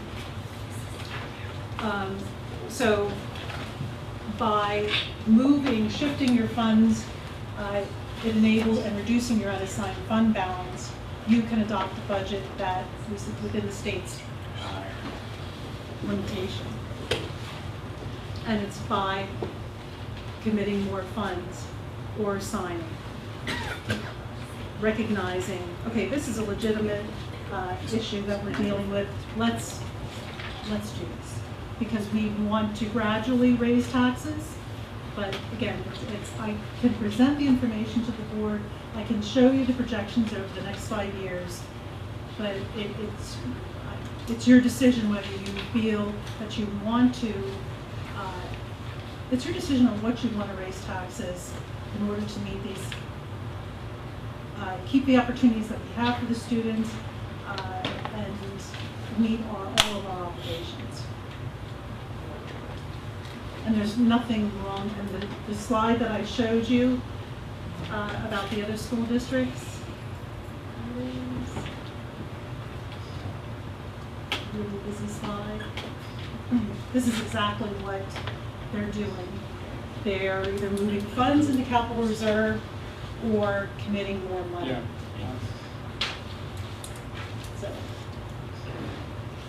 So, but I do need direction on whether we want to, what the tax increase, that we need to have a millage rate for next week. We need to adopt the resolution on these are what our committed fund balances will be. So there's two pieces of information we do need. I think it makes perfect sense to commit to future pension. We know that obligation is what's going to be the greatest challenge for us, and it just makes total sense to me is that's where we need to put the money.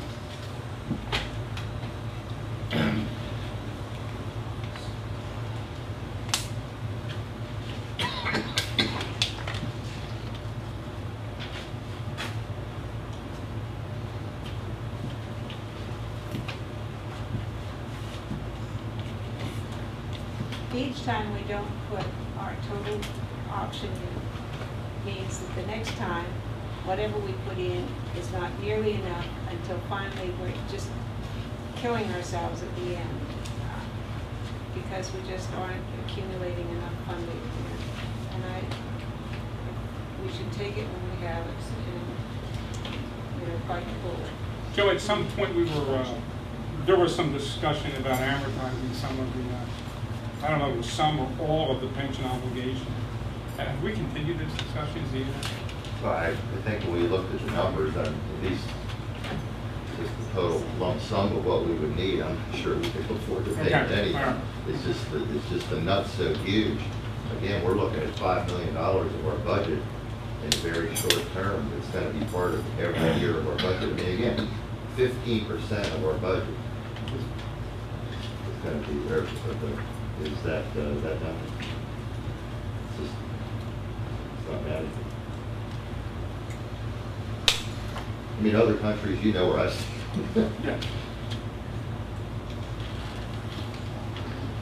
15%. It was going to be 31, it's 31%. Our portion is going to be 15 pension. Just the pension alone. When we get to 2018. You have a $75 million budget, and $5 million Of the payroll. sorry, of the payroll. payroll. Payroll. Right, okay. Right. The payroll. But I'm just saying, if you have a $75 million budget and a $5 million pension contribution, that's not 15%. I'm talking about of the. Right, but I'm looking at the whole budget and saying, I can't really find it. I understand, but I'm just looking at it, if we're paying $1 million now, let's say we're paying $1 million now, the last year we worked, and in 3 years we're paying $5 million. Right. That's $4 million difference. And every year, that's an additional $4 million that we have to cover, that you can't, I'm saying you can't tax you out. That's all I'm saying. So, and so do we want to put money into something we know we can't? I'm a proponent of the laptops and STEM and all that stuff, because I know that makes sense. If we were hit at $75 million budget and a $5 million contribution, that would be a steady state, and then it would carry. It would grow just as your payroll grows, obviously. So we would have hit that threshold, and we don't have to continue to jump by leaps and bounds because we're already there. We already have the $5 million the next year to put in. I think Am I missing something here? I think one thing we have to look at is if we're not going to be looking at building the fund, we have to start identifying programs now that we can trim out now, so that when the impact happens, it won't have such a dire effect. I think that you want to go and say we're not going to be going and building our fund to accommodate where the increases are. Then we have to go internally and look at reducing expenditures to accommodate the thing that's out of control. But it seems to That's the me, problem. it seems to me if that's the approach that we want to take, then the other side to that is that we have to maximize revenue. And there's only one way to maximize revenue in this environment, and that's to take to the index every time. But do we do negative effects to ourselves by raising the rate, because then we become not as an attractive place for places to relocate to and want to build their businesses? So we have this double-edged sword. We need the money, but we need the people. So the more we do with the money, the less people we have. You know, I think it's almost, we've cut ourselves to the point where, you know, it's not just the residents, but it's also the businesses locating in this area have to say, you know, why wouldn't they go to Wilson? I mean, that's what they have to look at. If we're saying that their millage is less because every time they raise a mill, they're able to pull an X amount of dollars. Right. The reason they're able to do that is because those businesses have said, this is a pro-business neighborhood, and we're not a pro-business neighborhood of our millage. That's our problem. So you would then just reduce our academic program to the 21 required units? No, I would say I would start looking at some of those other peripherals before I touch my academics. what other peripherals are there that would grant that, or that would Which sport change team do you millions of want to dollars? offend first? Yeah. I mean, that's really what you have to look at. You have to Yeah. look at those things that are beyond the classroom before you touch a classroom. I don't touch anything in my core, and when I say core, I include in my core anything that's an art, anything that's a history, anything that's a language, anything that's a math, anything that's a science. Outside that boundary, I look at the sports field and I say, guess what? I don't need it, and it's not because I'm against the sport. Don't look at it that way. I say I don't need a baseball team, I don't need a football team, I don't need a lacrosse team, I don't need a soccer team, I don't need a basketball team, I don't need a volleyball team, I don't need a, you just go down the list and you just start Then you pulling that better apart. start saying you don't need a band too. Well, remember, I said your music inside your confines. Your music inside your confines says we have a band. It doesn't mean that we put 6 buses on the road every weekend to go to every football game. If you could guarantee me that that would save over $1 million a year, then sure, we would just eliminate it all. But what's the point? The point is, I'm saying that's what happens. Is What's the problem point is when we have a way to solve it by just... that you have to start looking at what makes it all work. We're conjecturing it. We're talking 2 years ahead or we start now looking at that. But what direction are we going to give Ann now? I think the future is important. I think we need to look I at think the future is important, and we all know that, yes. And I think we have a plan, and I think the business manager brought a plan forward that addresses the future. 4%.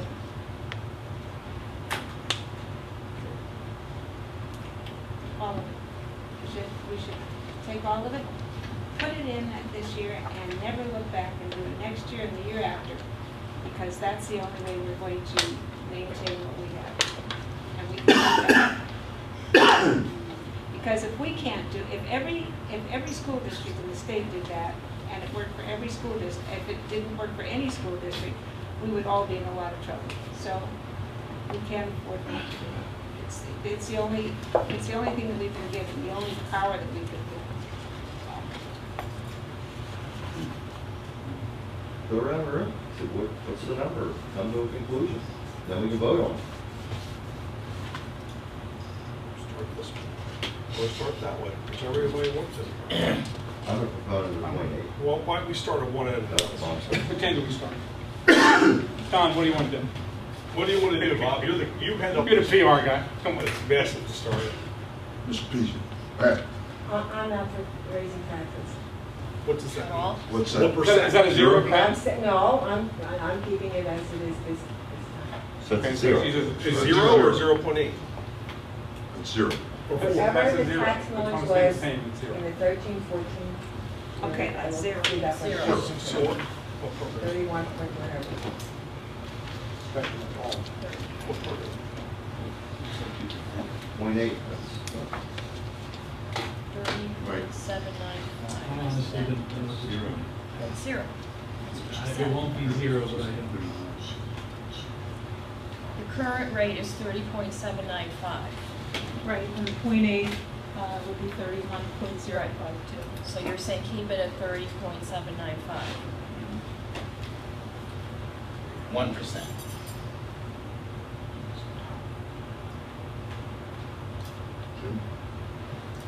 I've been between 1 and 2 from the beginning, just because of the cost. So if to keep us at 8%, I'd say the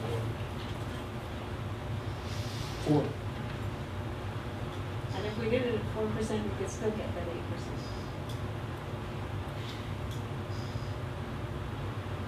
Four. 0.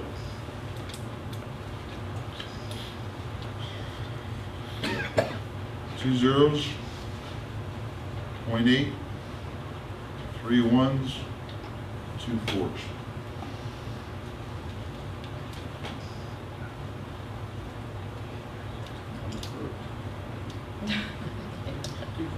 So where's that leaving? That puts you on- Seven close. That puts you on You the have hot 7 seat. close. The average I know it comes down to you. You know, I struggle with this because, I realize, you talk about, you really proxy, I feel like I'm a proxy for the voter, but I have a fiduciary responsibility to the school district. But you can look at that a lot of different ways, and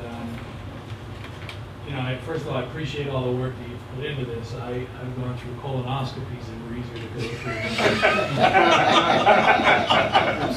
through. Your own or doing somebody else's?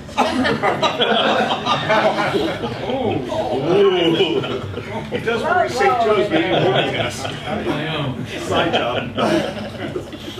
But, I really, I'm still sort of trying to grasp all of the information here. I mean, I spent some time in banking, and I remember an old banker I used to work with named Dick Hammersmith, and when I started in that bank many years ago, he told me he was going to tell me how to make money so for a year, I would always go up to Mr. Hammersmith and I'd say, when are you going to tell me how to make money? And finally, after a year, he decided that he was going to tell me how to make money, and I was all ready for it, because I was going to do whatever he said to do, and what he told me to do was to save your money.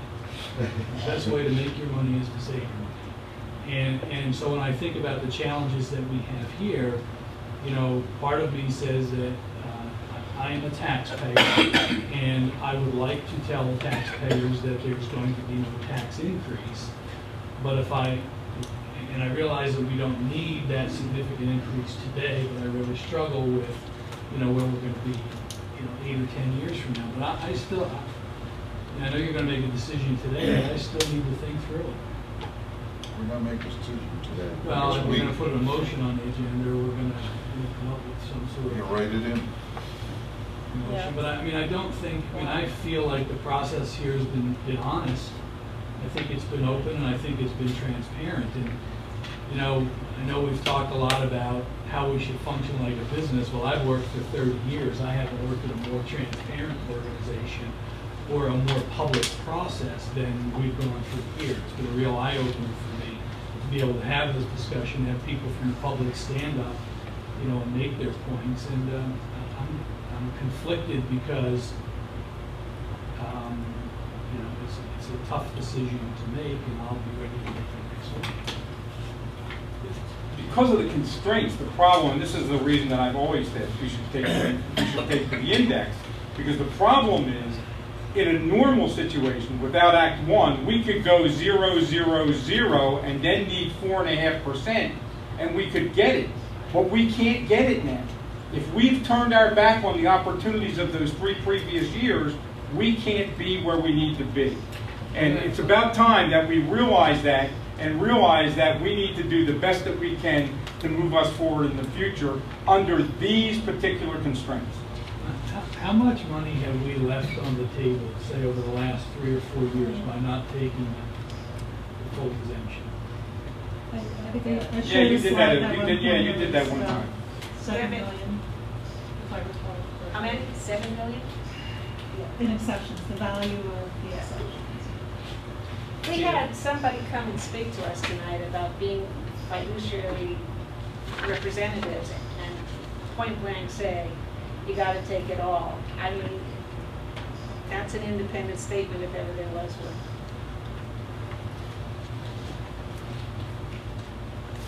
By someone who professes to be a financial expert.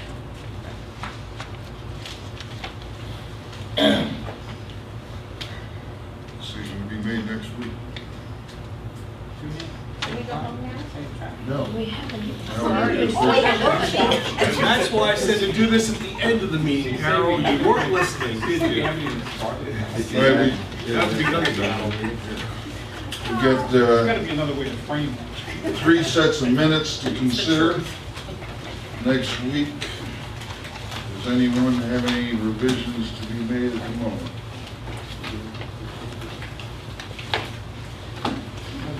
Business functions, Mr. Stout. Okay, we'll be awarding a lot of bids next week. Under letter A, we'll be voting on awarding the art bid to the lowest responsible bidder. That's an attachment to 5A. As well to the athletic supply and equipment. The athletic department, that's under B. That's attachment to 5B. We will be looking at approving budget transfers in the amount of $16,141 for the month of May, that's attachment 5C. We'll be voting on approving a property tax refund to Fred and Kim Brett, 4880 Deptford Drive, due to an assessment reduction. Oh, that was for fire. House burnt. Yeah, the house burnt down, so that's terrible. So, we'll be doing that. Under letter E, we'll be approving the athletic accident insurance, which did double, and the deductible went down. So, Ann, I know I asked you about it, I still didn't understand the answer. So, the premium went up 100%, but the deductible went from 100 to 80%. Did we just have that many claims? The amount that would be reimbursed for reasonable costs incurred by the parent is 80%. That's what it is currently this year. So the coverage that 24,000 is based upon is exactly what we have this year. This year is when we went from 100% to the 80% to control the premium. Okay. But it's doubled because of all of the claims and the severity of the claims. Is it concussion related? Is it more, or just one of those things where a lot of ACLs went this year? Just curious, because normally you don't see a premium increase go up that high, and the deductible and the copay. No, 100% in 1 year with the design. That's huge. Yeah. So, okay. Well, how many claims were there? I didn't bring that with me. I can get that information for you. Maybe their children aren't being conditioned properly, you know, and that has a lot to do with training and you know, being prepared for whatever their sport is. The athletic trainer and you know, and the coaches training them properly so they don't get into a lot of accidents. It could be just as much overtraining as undertraining. Yeah, too. I think it's with these kids playing the same sport year round is more of a problem. So, Well, we should look at those well, we can't control that. That's, things. Well, but the claims well, I understand. from last year to this year are so much more. I mean, that's the problem. I understand that. So that's what we have to look into, see why it was such double. We increased the number of sports we play. We have, We have lacrosse now. Yeah. well, that doesn't be double. I mean, I think we need to look at why there were injuries and what was the cause from last year to this year. Probably not much of an issue, but I will tell you that as your teams have become more competitive and played more games as they go into playoffs and championships, that It's a and good there's point, we're always getting that- too good. More opportunity. Put a stop to it. You know, When they were you just know, barely what getting there, they sport- never hurt themselves. What sport, well, my son played here at Exeter for 4 years, he never had an injury. Did they You win? know, and I don't remember. None of the violins had a rotator Football. cuff here either. And he was in the front He's on line. the bench most of the time, so. No blowouts on the trombone Well, section. and if you can get a little information Let's for get some us. information I as to will. what. Yeah. So we'll Let's get ask that. Mr. And I do. Yeah, he's doing his report next week. Yeah, well, I'm blaming, the way I look at it, like, they have to stop making them run enough laps. I don't blame it on that, no, Oh, I I blame am. it on conditioning. I'm blaming it on Tom. We will be, They're reading the advertising. we will be voting on authorizing the offering of voluntary student accident insurance coverage. It's optional, $22.50 per year at school time, or a rate of $90 per year for 24-hour coverage, the same rates as this year. Letter G, will be voting on all of our commercial line stuff, insurance coverage, July 1st, 2014 through June 30th, with PSBA Insurance Trust through Myers and Bell. Most everything is straightforward. On number 1, the insurance package, the deductible of $25,000 is per occurrence. It's not an aggregate deductible. So, and we've had, what, 1 year where we've had two Two claims, yeah. where we've had 2 claims. So if we do that, there would be that risk. So that would probably be the one there that you'd want to take a look at. And there are some other, and can you just email everybody the other options, or did you? As far as the insurance? I just did you, but I will email everyone else. What I'll do is have Ann send you out the different deductibles of $5,000, $10,000, so you can kind of compare. If we have 0 or one claim, it's to our benefit. If we have 2, that's where we're gonna have a problem.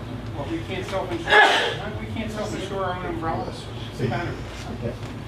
So that would be that. The total cost for the lines based on this projection is $10,000 less than the current year. Our voting on the workers' compensation insurance, it's up slightly, $6,000, so it looks like that's about 3%. Letter I will be voting on the food service lunch prices, which we have previously discussed, along with the food service budget that we went over last month. And then under letter K, voting on approving the final budget for the capital project fund. That's in attachment 5K. And we'll be approving the bid for the Hobart potato peeler. So I did, I'm sorry. Seems like the Hobart potato peeler has been bugging us for the last 2 months. Well, it's good to see that the Bechtelsville Hose House is getting it, so we're happy for them. They had the highest. I think I'll be going there to have some potatoes. Oh, Lord. Letter M, we will be approving service contracts with Simplex Grinnell for the district's fire alarm, time, sound, and communication systems for our buildings. At a cost of $67,000 and change. It's a 1.5% increase over the previous year. We will be voting on relieving the St. Lawrence Borough from the property tax on a small parcel of land they acquired for their parking lot. The value on the parcel is $1,000. And lastly, authorizing the district to approve a 1-year contract with Parent Link, which will replace ConnectEd. Ultimately, the cost looks like about $700 less. Is that correct? And a better program. So we'll be voting on that. I have a question on H. What will we have the figure as to the cost for this coming year for the for the price of the insurance? It's right, $238,000. No, that's current year. No, Current year cost is $238,000. There should be a revised one in there, Pat. It's $238,168. The current's $232,341. Oh, okay. I didn't have that. How many accidents do we have that we have that high premium? It's not how many times, Pat, it's the seriousness of the accident. One particular, and the accident, the incident follows you for 3 years. The rate is based on a 3-year history rather than just the previous year. This particular year, this year, isn't even calculated in this rate because it's not finished. All the doctor's bills are not in. It's composed of lost time. So we had a pretty serious injury. Someone got up on the counter and fell out for a considerable amount of time, plus medical. And that has lived with us, for the past couple of years. I think maybe next year it might be off the books. So in many of the cases, it's not the volume of accident. We look at every incident, even if it didn't cost us any money, because we want to take precautions that it doesn't happen again. So yeah, a couple of biggies over the past couple of years. Well, I know Dr. Slaughter, he has something with accident-free for X number of days. Yes. Do all the schools have that?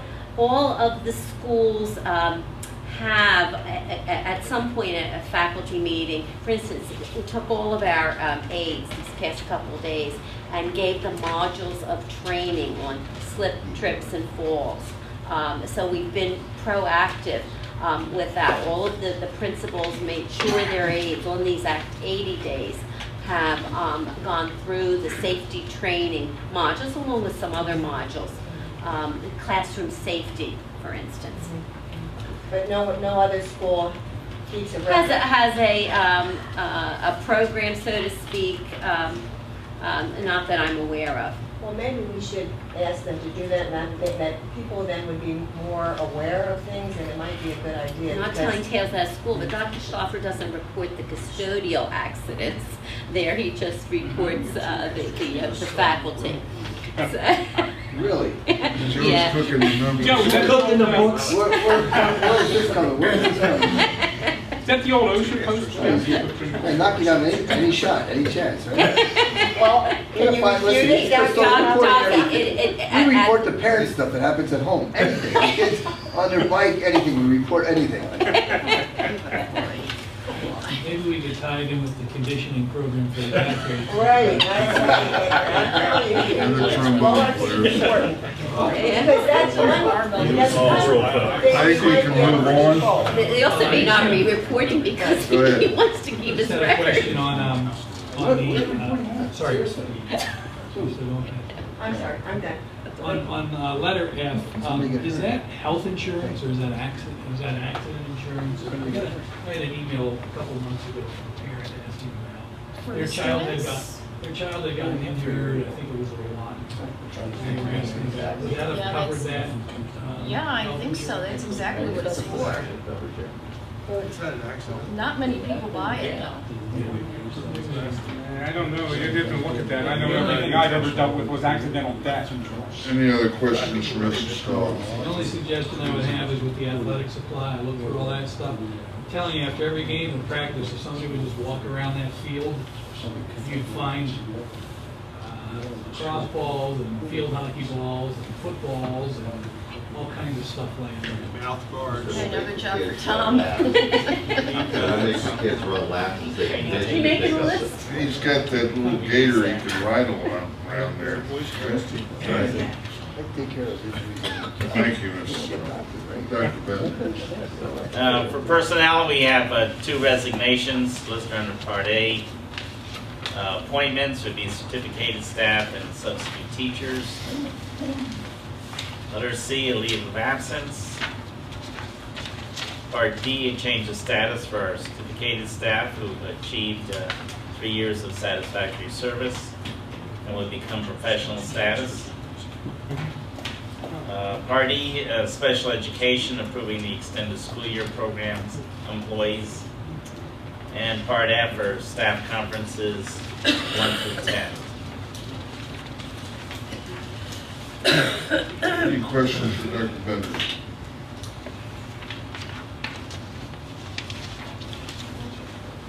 Moving on to Mrs. Kutcher, student functions. Item A, the field trip for orientation. Item B, we'll be moving for one student, the contract for the Vanguard School. Item C, contract for News Story. Item D,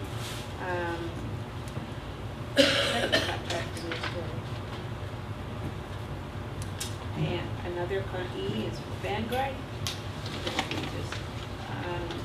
The memorandum of understanding for the Montgomery County Community College.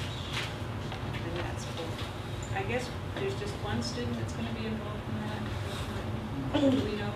I'm sorry, which one, Carol? F. Yeah, yes, I believe so. It's what Dr. Miller is targeting. And we're not even sure that that one student is going to be able to, actually secure the transportation that's needed and meet the requirements. Item G, we have a foreign exchange student. And item H, we have the cyber school pilot. And does Dr. Miller did explain, she described that cyber school. Yes, she did. She's going to be here next week if there's any questions. Well, we have the contract for VNL Partners. I had a couple questions about that, and probably if I just send them to you, you'll be able to figure it out because I'm lost my list. Okay. You know, responsibility and how we get out the agreements or things. And other than that, nothing else. Thank you very much. Any questions? Mr. Brady, Facilities. We're voting on the acceptance of the proposal by AEM Architects to provide architectural and engineering services related to the Transportation Center project for a lump sum fee of $181,800 as shown in attachment Roman numeral 16.A.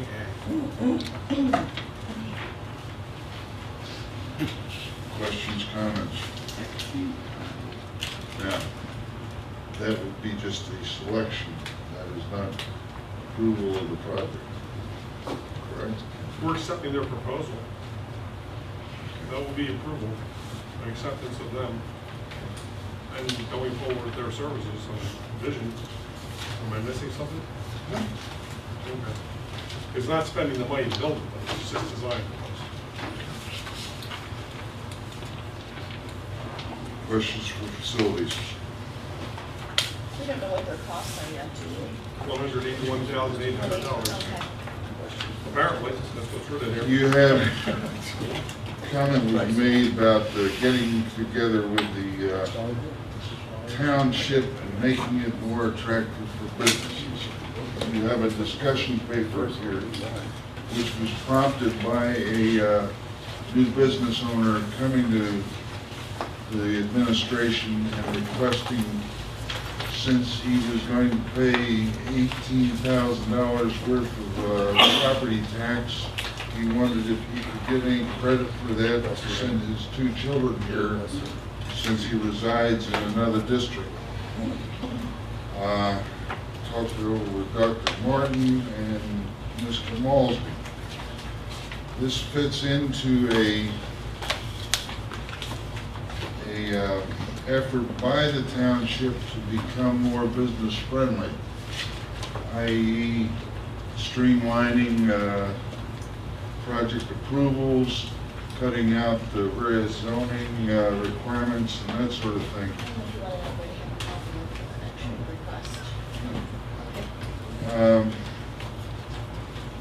So since I'm on that steering committee, I put this together, and if we can piggyback with the township and actually attract additional businesses in here, we have those business taxes forever. I listed 3 different taxes that we got the property tax forever, we got the transfer tax, about 0.5% there, and we would continue to have the business privilege tax. So any discounts that we gave, I feel, would be more than compensated by their investment in the community.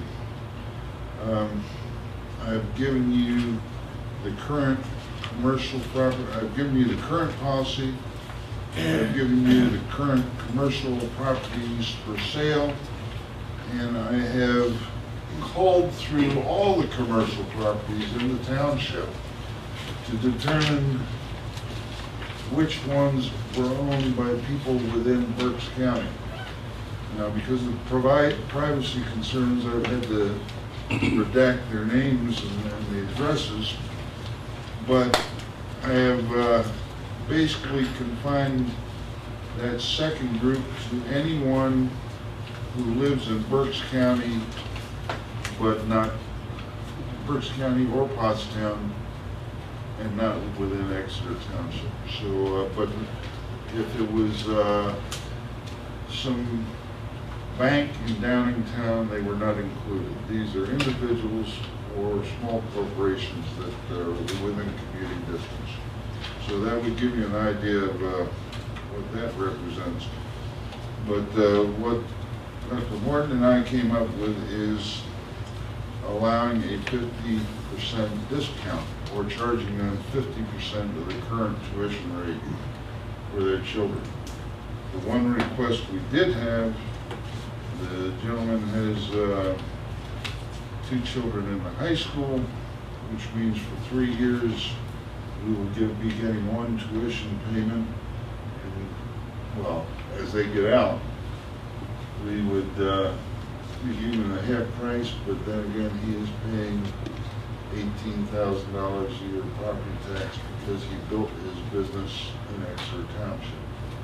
So I would like you to consider it. I'll accept any questions or comments right now, but I think we laid out pretty much facts and questions. Go ahead. I think the idea is creative and it's very proactive. The one question that comes to mind is how do we limit this to sole proprietor type of operations to make sure that we're not going to be inundated by multiple partner firms? I talked to Malsby about that. We asked John if we could even do it. And he said if we made it a rule that was levied against any taxpayer, and I was going to let John write up how to limit that. I don't know, I'm not smart enough. Maybe some of y'all that have more business sense than I do know exactly how to write that up, but I'm sure Malsby could do it. I didn't want someone who has he's the primary stockholder because he has 4 shares of BF Goodrich and he opens a tire mart. And, so I want John, and John indicated that he's going to come up with something like that. I think my only concern is, and I hate to say this, but I will, look at our special education population. And that's, as we know, some of it can be just very, very expensive. I guess we need to be cautious about that. And I hate to be discriminating in that sense, but when you're thinking about, a $20,000 bill isn't very much, but a $100,000 bill is, and that would find troubles. And we do see these kids that have very expensive special needs requirements. So I don't know exactly how that would play out, but I don't know how you could not include those children if you. I don't think we could not include them. I don't think so. But there again, if I've got a man's business and he's paying me $20,000 a year for 30 years, I can make up for what I spent on him. And you're looking at what, 16 to 25% of the population that has some sort of special education plan. Our figures. Wouldn't their child already be covered by their home residence? That's true. Also.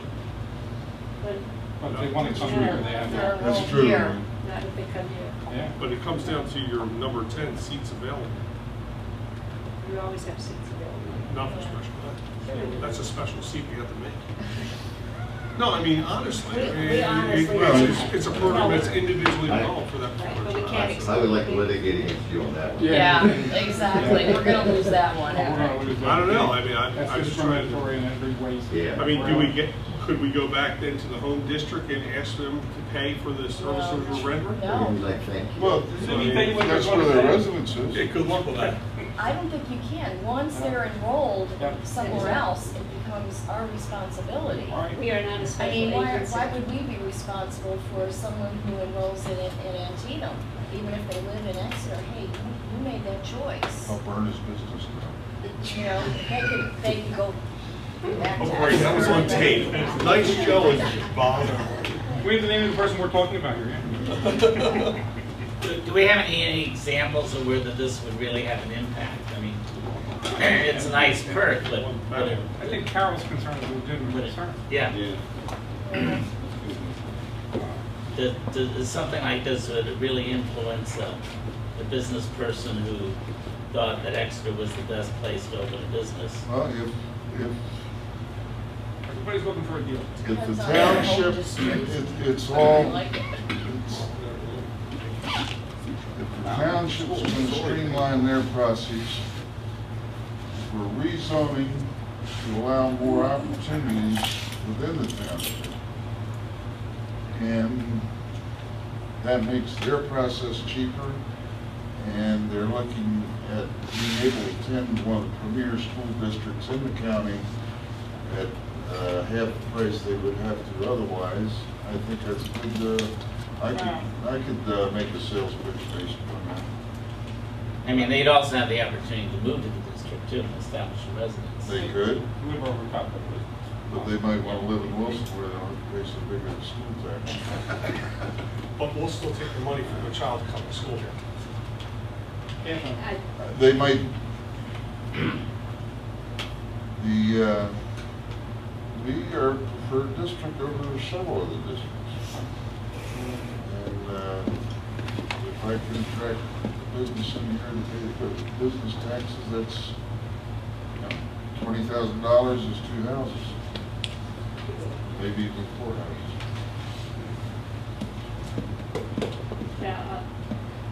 There's Well, did you do like the negotiations, or did he just give you that